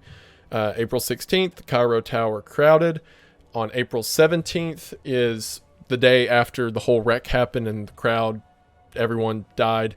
And then the exclusion zone was set up, and the Anti-Device Association urged everyone to go and take their stuff. So 2 days later, on April 19th, was Stampede Day, which is the day that everyone stampeded and tried to steal stuff and a bunch of people died. In May of that year is when Nathaniel Arnoldson dies. And then 3 months later, as mentioned, is when Dr. Disturbing makes Rockefeller Revelation. So on the timeline, the most recent event that has taken place is in August of 2021. The son and daughter of Nathaniel and nephew / niece of Maya are continuing the work of their father and aunt and making tapes against the government or whatever association is doing this entire thing, which we see with Dr. Disturbing making the Rockefeller Revelation. This is a lot. That was all of it. Was it worth it? Probably. I don't know. You can tell me. Again, there's going to be a much more comprehensive and probably much more correct version in the description, courtesy of Lucid. Tell them thank you. I really do appreciate it. But yeah, that will be in the description for you to check out. Probably should have based my opinion off of theirs instead of just my own dumb ideas, but it's too late now. I'm already recording. So yeah, that is all of that. Also, feel free if anyone wants to use this, because I think this is mostly correct. At least all the green's correct, because that's dates, that are given. So if anyone wants to copy this or make it digital or whatever, you have my full permission to. Don't need to credit me. I just want to see more people enjoying the series and doing analysis with it. So feel free to use this, whoever you are, in whatever capacity. And also feel free to manipulate it, change stuff. That probably needs to be 1948, for example. But yeah, you're free to move this however you want. And honestly, even if this is 100% correct, it will have to move for two reasons. For one, there is going to be more events as the series goes on that takes place within this already pre-established area. So it's going to get essentially taller at the least. And two, remember that whole timeline thing that I mentioned, that I'm pretty adamant about the fact that there's the Dean verse and the Nixon verse, as are several other people. I think I kicked the camera. Oh well, I'm almost done with this part. That would mean that this should be two different lines. There should be one line showing what's happening in one timeline and one line showing what's happening in the other. However, we don't have near enough information to really extrapolate anything. The only stuff that I can say is almost for sure is I think the Alcatraz movement is happening in the same universe that where was that one at? 2003. That the whole Bend event's happening in. And the reason I feel that way is because it seems in that universe things are going a lot more wrong. Because think about it. It says that by the year 2020 that the Alcatraz zone had extended all the way to West Texas. Does that mean it's just gone and there's Alcatraz everywhere? But that doesn't make sense, because we see that in 2021, like, or around the time between 2000 and 2021, the Arnoldson family goes on a trip to the Grand Canyon. So if the whole Alcatraz zone's all the way to Texas, that doesn't make sense. And also, whenever Virginia wakes up at the Bend event in 2003, like whenever she wakes up there, that seems chaotic and like everything's going down. But then we see like perfectly fine events of the world happening. So I think what happened is, I'm going to call it the Nixon timeline. I think right now, and this is totally just harebraining off the top of my head, I could realize I'm wrong in a second, but off the top of my head, I feel that in the Nixon timeline, which is the one that Virginia's originally from, things went a lot worse, probably because she switched, and that led to things like Alcatraz moving. It led to like the 2003 Bend event and a lot more of a hellscape dystopia environment. Whereas in ours, where it's just like, oh, they killed Maya, we gotta look for whoever's attacking us, it's much more, like, still bad things are happening and the timelines are being messed up, but it's not as in-game scenario as the Alcatraz stuff. So I feel that things are more okay in the Deanverse. They may not be for long, but for now. So if I had to give a starting point, and hopefully I'll probably do another video about the Monument Mythos in the future as more episodes come out, and maybe by then I will have the two timelines semi-figured out. But for now, with the little information that I have to go off of, I'm going to make the assumption that the cataclysmic stuff is happening in the Nixonverse, and the more conspiratory, Dr. Disturbing trying to out the government stuff is happening in the Deanverse. So even if this is like cool and I'm correct about everything up here, it will have to be changed in the future because there's two different timelines. But for now, I'm pretty proud of this and I'm going to let it stand. So that's everything to do with timelines. I have one last board to go through and we'll wrap this baby up. You know what? In the amount of time that it took me to record that last section to now, this has grown on me.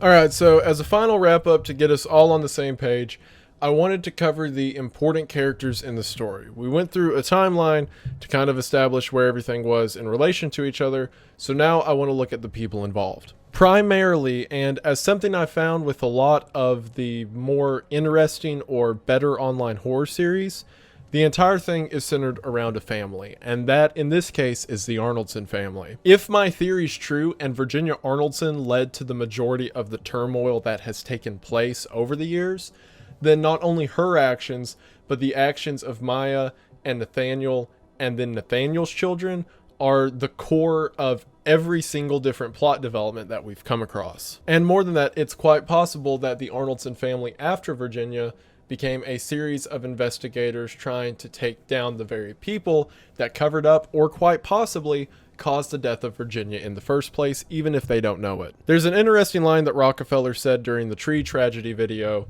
where he said that perhaps the way fate works is we're all just messengers for it and we're just used as the vessel for how time and the story will carry out. And I get that vibe thinking about everyone connected in this circle. So in the beginning we saw that Virginia got with Leonard to have Everett. Now, I don't think I mentioned this earlier because I was kind of wanting to save it, so I have one interesting thing to talk about here. The Leonard that she gets with is Leonard Moreland. Leonard Moreland is the former advisor who is mentioned in Starry Sphinx and Lincoln Looker. So Leonard is in the know about all of this stuff going on. I think he's pure. It'd be really sad to think that he's a part of all of it and then he manipulated Virginia into having a kid. I don't think that's what happened. At least I hope that's not what happened. More than likely, Leonard legitimately did fall for Virginia, and that's where Everett came from. Here's the confusing part, and the part that's led to a lot of debate for me, myself. Virginia had Everett with Leonard, and then she did her whole fall through space thing, go to a different time, bleed out on the floor of the Washington Monument forever.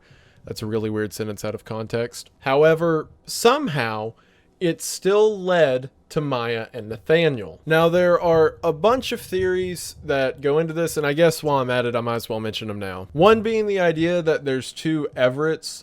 One of them went on and became the monster creature that's mentioned in the description, and the other one grew in order to have Maya and Nathaniel. However, there's a couple issues with that. So say that Everett was born the same year that Virginia fell or died, like down the whole pit at the Washington Monument. Say that's the same year he's born. Then that would mean in 1948, he was 0 years old.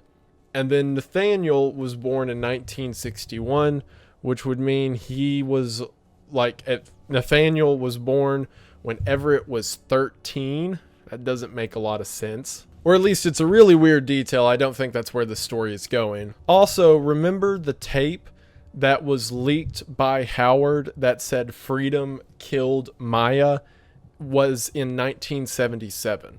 And it's also mentioned that Nathaniel was born in 1961. That would mean Nathaniel was 16 years old whenever Maya was killed by Freedom.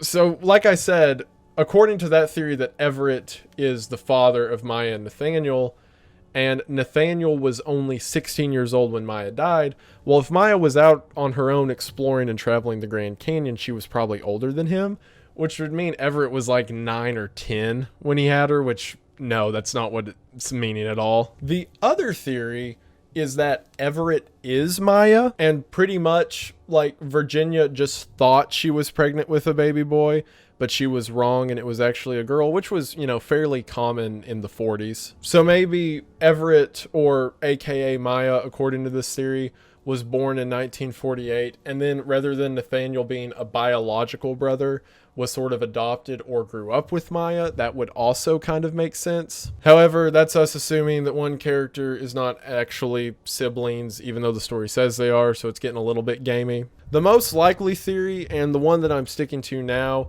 until some more information comes out that makes it a bit more clear, is that the other Virginia had Maya and Nathaniel. So the Virginia that we've been following is the one that started in the Nixon verse, crossed over to the Dean verse for a while, and then went back to the Nixon verse. That would mean that the other Virginia started in the Dean verse, crossed over to the Nixon verse for a while, and then ended up back in the Dean verse around 1948. So that Virginia that came back through in 1948 may have not been bleeding in the Washington Monument for years, and was able to come out, have Maya and Nathaniel, and die at the age of 59 in 1980. Whereas the other one went to 2003 and did the whole DC Monument torture thing, whatever. So my guess as for now, and again this may change, is that Maya and Nathaniel are the direct children of Virginia and hopefully Leonard. And I say hopefully because if this becomes like diagonal lines shooting out everywhere, I'm going to have a seizure. So for now, Maya and Nathaniel are the children of Virginia and Leonard.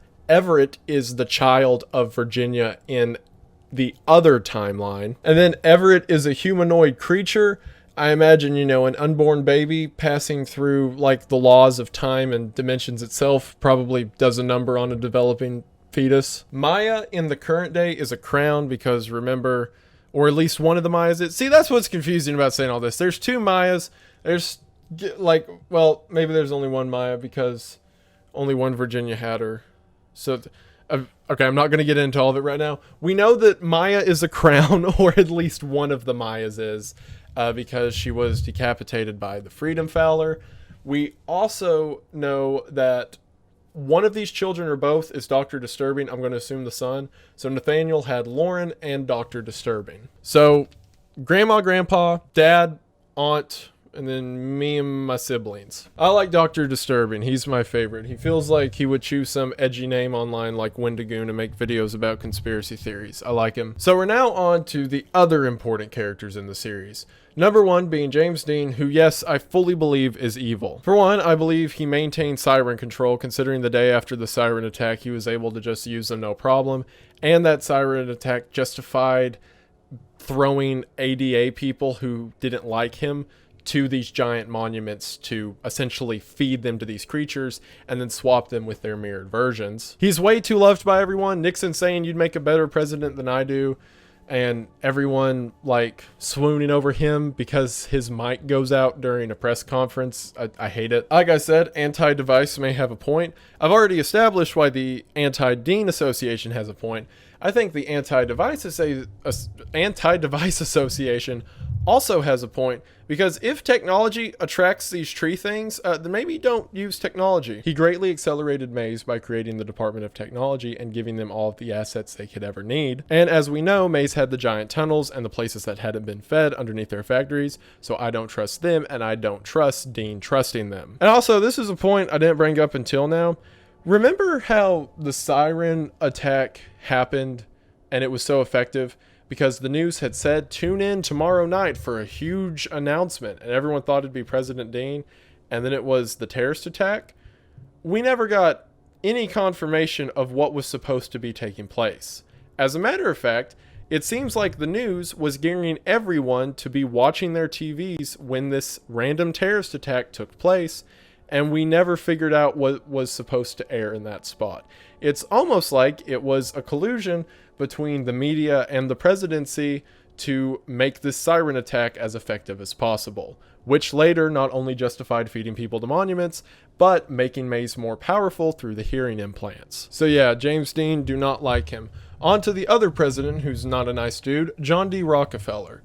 So John D. Rockefeller, for one, began the Guardian program. He was the one who gathered the Giza glass and then put people to protect whatever's in the Grand Canyon. We still don't have any idea yet in the series what in the Grand Canyon is so important, but it's apparently enough that you can give like these ancient Egyptian soldier dudes these giant swords to cut off people and make them into like Lovecraftian monsters, and that's totally justified. Not only that, he took those Lovecraftian monsters known as crowns and sold them to Germany for cash. He was killed by the Avogadro. And also, yeah, this point, Virginia's memory of him proves two timelines. Virginia saying, oh, in my timeline, you're an oil tycoon, but here you're the president. That proves my whole two timelines, different events happening theory. So a lot rests on Rockefeller himself. I think he's a very interesting character in the story. And it's also, like, I've talked about this story, like the details of it, so much at this point. Let me also add, I think this is so cool. Using Rockefeller as a president, James Dean as a president, for all this conspiracy, alternate history stuff, love it. But he was absolutely killed by the Avogadro in the bunker. That is a confirmed fact. Next up, we got Howard Melrose, who, if you'll remember, started out as just an innocent bystander at the Lincoln Looker event before he smashed the statue and it looked like someone, or I'm going to say someone, reached up out of it. That got him interested enough in government conspiracies that he decided to become a journalist. He eventually leaked the video of the Freedom Fowler going through the Grand Canyon and killing people, Maya Arnoldson being among those people. Because of this, he had to run away and has lived in exile in Egypt since, which is where he commented on the aftermath of the Suez Canal Crab Rampage Day. Yeah. Next up, the only other real family that we have in this series is the Crawford family. That being Thomas Crawford, the sculptor, his wife Louisa, and their daughter Nina. So it's not really answered yet, and it may never be, and we have enough pieces to work on now, I'm not sure yet. But it says, according to Louisa, that Thomas went to Egypt to get the Giza glass to make the sword for freedom. However, there's also the chance, because he was angry at the United States for not wanting the design of a freed slave, and he thought that was atrocious, that he could have got pieces or whatever essence the original Guardians had, because it mentions that the old pharaohs had guardians who used Giza swords to essentially fight these trees before they could build the pyramids.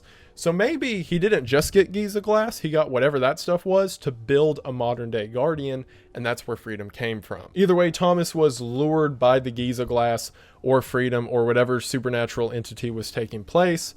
And now Thomas and Nina are alive in some capacity within the Freedom Fowler itself, which is a terrifying thing in its own right, but it's also really metal and really cool. And then for side characters, we have Richard Nixon, who absolutely loves James Dean, and he's pretty much a punchline and always mentioned as just being like his best friend, which is a funny joke. However, I also put him up here because not only is he a reoccurring character, but he also represents the main difference in the timelines, why people call it the Dean-verse and the Nixon-verse. So it's interesting that in the Dean-verse timeline, he's just Dean's buddy. Here we have Philip Reed, who skinned the Freedom statue and has also been demonized by the Anti-Dean Association. I think it's really weird that he was demonized by the ADA. I guess the ADA just knows what they're talking about and knows that this guy was responsible for cutting the statue's skin off and then putting it on top of the Capitol building, which again, probably a bad move. So that also leads into my theory that the ADA knows what they're talking about. But Philip Reed's been mentioned twice. I don't know if he'll come back up again, but the whole thing of the ADA hating him is interesting. I think the ADA, again, knows what their stuff is. We also have Everett, not the child of Virginia and Leonard, but the man that Virginia met while in Wonderland. It seems that he was also a victim of Wonderland teleporting around, and it's really sad, but the theory a lot of people go with it is that this is what happened to her child, Everett, but because time doesn't matter, like, he just, I guess, grew up in there, or whatever the state between states is, and that it is their child who only knows how to exist in this in-between realm, and is possibly looking for his mother, which may be the reason for the line he said to Virginia. It could be you, or you could be her, anyone could be here, I won't leave you. Which is very tragic if that's the case. That is so sad. But yeah, so that's the only theory because we don't know anything else about him. He was only mentioned once, hasn't been brought up again. Will probably, almost definitely be brought up in the future. But for now, the only theory is that the two Everetts are the same somehow. But yeah, like that whole thing I said, like I'm gluing puzzle pieces together because I don't have all the pieces. I'm using a lot of glue on this one. Over here we have Flinders Petrie, who is mentioned as the guy who found the original Giza glass and then cut his head off on it, and his head just kept expanding to the big meatball thing. Although that's not said, we know that's what happens because that's what happened to all the crowns afterwards. So Flinders not only found the Giza glass, he is also the first ever crown, or at least the crown on modern record. There's John D. Rockefeller Jr., not really an important character, but his mention of seeing the special tree at the top of the plaza is corroborated by Virginia going to see it years later.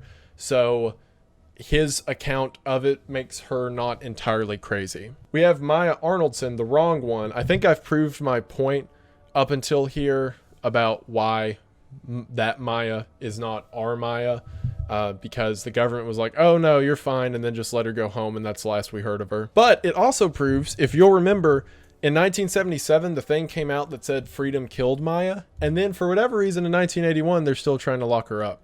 So that may be a two Maya thing. But then Virginia only had Maya in one. See, this is so... Anyway, this motion is no discredit to the story. It's me trying to do the story with not having seen all of it. So this is, again, me suffering the consequences of my own actions. I'm not going to talk about this guy yet because that gets into the theory territory, which will be coming up in just a second. But for now, we have Rob Careers and Rob Watroba. They're up here because they're both named Rob, and that's very cool. But also, they're mentioned as being the founders of Maze. And while they haven't done anything significant yet, I feel like that's kind of significant. It may come up in the future. We also have George Washington. He's out there somewhere. His existence, for one, proves that time travel is an element within this world, even though we kind of saw that mentioned with the Avogadro. With George Washington, we know it can happen to normal people too, not just these trans-dimensional beings. And then finally, the most important character of the entire series, Mr. Squirrel. He's behind all of it. Mr. Squirrel is James Dean? ? No, because Mr. Squirrel is God. And then I'll go ahead and talk about this one, which will transition away from the board into the theory territory. Okay, so I've kind of got excited and mentioned the majority of my theories throughout the video. So I guess I'll get to the ones that I didn't already mention now. I already mentioned the theory that Everett's a monster in one timeline and alive in the other. I mentioned the theory that Maya may be Everett. I mentioned the theory that there are two Virginias and one of them had Maya and Nathaniel and the other one had Everett. And I mentioned the theory that Maya and Nathaniel are the children of Everett. I mentioned the two timeline theory. As a matter of fact, I think I've explained the entire thing at this point. I mentioned the idea of the two timelines being mirrors and Virginia touching that mirror, and that's why she crossed over. I mentioned the idea of Wonderland Everett also being Virginia's child Everett. And I've mentioned the theory of all of the green orbs and the green light stuff being our human view of what's going on in Wonderland. So that means there's only two theories left that I haven't gone into full detail on yet. And you're the one who has stuck around this long into my video and justified me rambling into random stuff. So you only have yourself to blame for this letdown of an ending. I'll go ahead and get the boring one out of the way. I think that the ADA is the ADA. Groundbreaking, I know. More specific, I think that the Anti-Dean Association became the Anti-Device Association. Not only because they use the same acronym, but the whole point of Anti-Dean Association was like, hey, the government and all of this like secret conspiracy stuff is bad. And then the Anti-Device Association is, hey, the government and this secret conspiracy stuff is bad. I think that after Dean left office, they needed to turn their attention towards another problem, and they see devices and future technology as the problem. However, again, because I stan the original ADA because I don't like Dean either, I feel like they were right, whereas it seems like the modern Anti-Device Association just wants to get where... Oh, over here on the time... You can't... Whatever. It seems like the modern Anti-Device Association is just trying to get people to be mad and go to Egypt and steal a bunch of stuff from fallen shipping containers.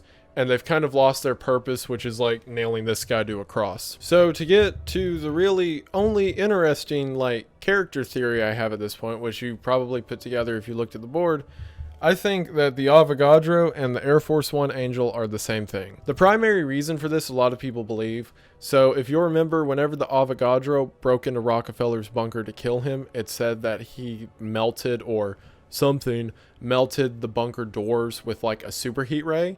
Well, if you read the description in Air Force One Angel, that whole thing about the plastic was warped around the door, but the door lock itself wasn't broken, seems like whatever it was superheated its way into the cabin. So that would mean that the same creature that wanted Rockefeller dead, for obvious reasons, is now spreading these packages, or what seems to be special trees, around monuments. That would also mean that either the Avogadro Angel or something working with the Avogadro Angel was putting graffiti on these monuments beforehand. See, while we would think that spreading special trees is a bad thing, maybe this is just a means of destroying these monument sites where people are being executed.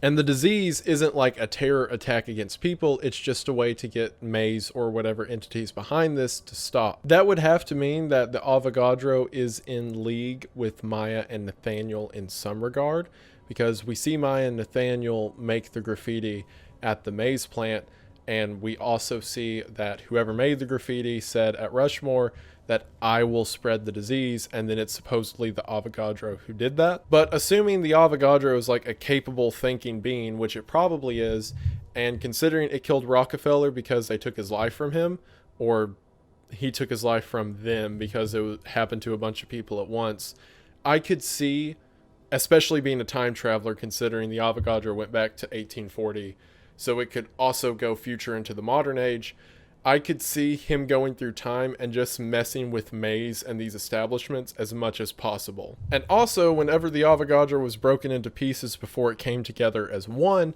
it was those floating orb lights, which I said earlier I think are also the green orbs that we see floating during Starry Sphinx and Giza Guardian. So I'm going to say that all of those, the Sphinx, the Avogadro, the green orbs, are a force for good. Do I have evidence of that? No, it's just a hunch. The next episode could come out and it could start with like a news report that's like the Sphinx is murdering blind children at orphanages, and I'd be like, oh, whoops. But I do believe that these green orbs or false children are on our side, or at least Maya and Nathaniel's side. Again, everything I'm saying kind of depends on your point of view of Maze. Like I said, you could have think of it as an SCP association and they're just doing what's necessary, which is possible, but like I said, until that's proven, I'm just going to assume they're evil. Also, they probably travel through Wonderland, and while I'm not going to say something like I think they're Everett or whatever, I think they may be able to pass through there, or maybe the whole bending event is their doing, or the Avogadro's doing. The only reason I say that is because the Avogadro can travel through time similar to how Virginia can,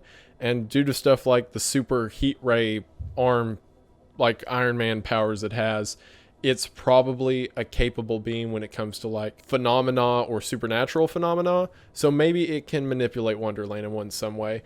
I don't know. I'm purely speculating off of like, I'm like 5 different thoughts away from anything that's happened in the series at this point. For now, I'm just going to say that I think the Avogadro and the Angel are the same person, and I think they're good guys, or a good guy. There's several good guys now combined into one good guy. And as disappointing as this is, that's really all of my theories. I gave you like 8 over the course of the video, so don't be mad, and then 2 at the end. I gave you like 10, so whatever. And the reason I did that is because it's way more convenient to tell you after I explain information regarding it, instead of me right now being like, okay, so remember this guy from this one and that guy from this one.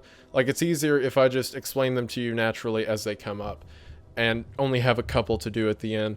I feel like, man, I have no idea how digestible all of this was. It just kind of hit me. It just kind of hit me all at once that I've been on a bender with this stuff for 5 days now. Like I showed you at the beginning what these boards used to look like, and it's just been me like, the numbers, what did they mean in this date? And like that meme of the guy from Always Sunny just running red strings across the room. Like, that's been me for 5 days. And now I have no idea what this video is going to cut to. It's going to be way more than an hour, and it just hit me all at once. Like, now that I'm like coming off of it, the high delirium I've been in for a week, I'm like, wow, this is weird. Like, putting together the charts and the names. Like, I just had a moment of clarity in the middle of this caffeine fueled rant of like, what am I doing? This is so wild. Okay. So yeah, that was my video. I don't even know where I'm going now. Oh my gosh, it is 3 in the morning right now. I've been recording for 7 hours. This is gonna be the longest, dumbest video I've ever made. Oh my gosh. Get it together. Where was I even at? Oh yeah, so those are my theories. But in all seriousness, I absolutely love the Monument Mythos series. Like, obviously, I think it's worth of a lot of time and effort because of how cool this stuff is to me. But also, like, I mentioned this when I talked in the Mandela catalog video. Like, I love seeing good projects do well because it encourages people to watch other good projects and for good creators to create other good projects. So whenever I see something that's this interesting, and while it has some attention, it doesn't have near the attention it deserves. I want to say, yes, take this, show this to more people, get more people involved, because it's worthy of it, and this is cool, and it's fantastic, and yada yada. So if you've stuck around this long in the video, I have no idea what this is going to cut to, but if you stuck around this long, you probably also think this is pretty cool. And like I said, all the links in the description. The links to Lucid's Google Doc is also in the description. And check out all of Alex's stuff. He's fantastic. He deserves it. The man is really knocking it out of the park with all this. There's going to be several more. He said there's going to be 11 episodes every season. So season 2 is almost finished, and there's going to be more seasons. So this series is going places. Like, it was going places before, and hopefully now you, which I'm not saying my videos have crazy reach or anything, but hopefully at least a few of you, whoever's watching this far into this caffeine fueled rant, will go and check it out and show him support because the man really deserves it and I love his stuff. So thank you so much, Alex, for making the series. It's fantastic. I really love it. You're doing a bang up job and keep at it, man. You really deserve the praise. I said the same thing with the Mandela catalog. If I was to show Hollywood and modern movie and storytellers an example of pristine storytelling, I'd show them the Mandela catalog and I'd show them Monument Mythos because this is how it should be done. So thank you, Alex, for making the series, and to all of you, thank you for watching. This has been absolutely wild and insane, and I've loved every bit of it. This is I've been doing YouTube for what, a year now, and I've got to say this is the most YouTubey I've ever felt. Like, dedicating days at a time to research for this. And I don't mean this as a pity party at all. I absolutely love doing this. This is so fun. But standing here now after like the dust is settling, just being like, yeah, that was maybe a little bit much. But hopefully you enjoyed it, because I definitely enjoyed researching it and doing all that, and it was a lot of fun. But thank you all so much for watching. I really appreciate it. Thank you so much to all of my subscribers. We are up to 820,000 subs at the time of recording. That's not a real number. That's fake. This is all faking in my head. Especially right now, I'd have no problem believing it's fake. But I really do appreciate it, and it means a lot, and thank you all so much for that. I love you all to death. I really do appreciate you all getting me to this point. Me taking days of time to go into these crazy rants would not be possible without you, and it especially would not be possible without my patrons, who you can see here. Thank you so much to my patrons. I love you all to death. You all mean the most. I say this all the time, and I mean it. I could not do this. I could not do videos like this, especially considering the amount of time that this took, in a good way. Thank you for allowing me this time to make these videos. I couldn't do it without my patrons, and you all mean the most. So thank you to my top tier patrons over here, and all of my patrons. You all are fantastic. One more time, the new little Wendigoon dude. I don't know. I guess the last guy, people were calling him Windadude. I guess this would be... Actually, this is Windadude. The other one would be like Goon Guy, right? Because this is the windy part, and that's the goon part. So I'm officially deeming him Windadude. This is him. Again, probably can't see because that light's on, but he glows in the dark. It's fantastic. He's really cool. He's cute. He's got these big hands that can move around. These tiny feet. He sets up like that. He's got a huge head. He has like the head's actually proportional. I have a massive head. Like no joke. Every time I buy a hat, they're never in my size. So this is actually proportional. It's pretty good size. I absolutely love this. It's fantastic. Makeship makes excellent quality material, and excellent quality stuff. So I really, my nose is itching for some reason. This is a great product ad. I really love him and appreciate him. I think they did a fantastic job with the design. He looks great. He feels solid. Like even the fact that they do stuff like fill in every tuft of hair with foam, just little touches like that mean a lot. So yeah, he'll be in the description at the Makeship ad or the plush ad, however I title it down there. He will not, a lot of people, and I want to confirm this same as the first deal, you will not order him and he'll be there right away. The way it works is it's a pre-order. So he'll be on sale for 2 weeks. For only 2 weeks, you can order him, and then after all of the orders are put together, then they'll assemble all of them and ship them out. So 2 weeks, you only have 2 weeks to get him, and then he'll be gone forever. They'll make them for everyone who bought in those 2 weeks and send them out. It's normally like a month or two after the sale. I think with COVID restrictions, it was like 3 months on the last one or something like that. Everyone got theirs of the last one, so that's why they're doing these new designs now. But yeah, this is him. He's only available for 2 weeks and he'll be gone forever. So link in the description if you're interested. Get him while you can. But thank you all so much for watching. I hope you enjoyed. Also, let me say this clearly and loudly. Caitlin, the person who is editing my videos, thank you so much. I greatly appreciate this, especially considering I dropped a timestamp on you as big as this one. And you are fantastic. And like, it means the world to me right now in this moment that I do not also have to edit all of this, and I so greatly appreciate you doing it for me. So thank you, Caitlin, and to everyone else who's watching this long, please give Caitlin a thank you. She greatly deserves it. So thank you so much, Caitlin. But thank you all for watching. I hope that you enjoyed, and I will see you in the next one. Bye!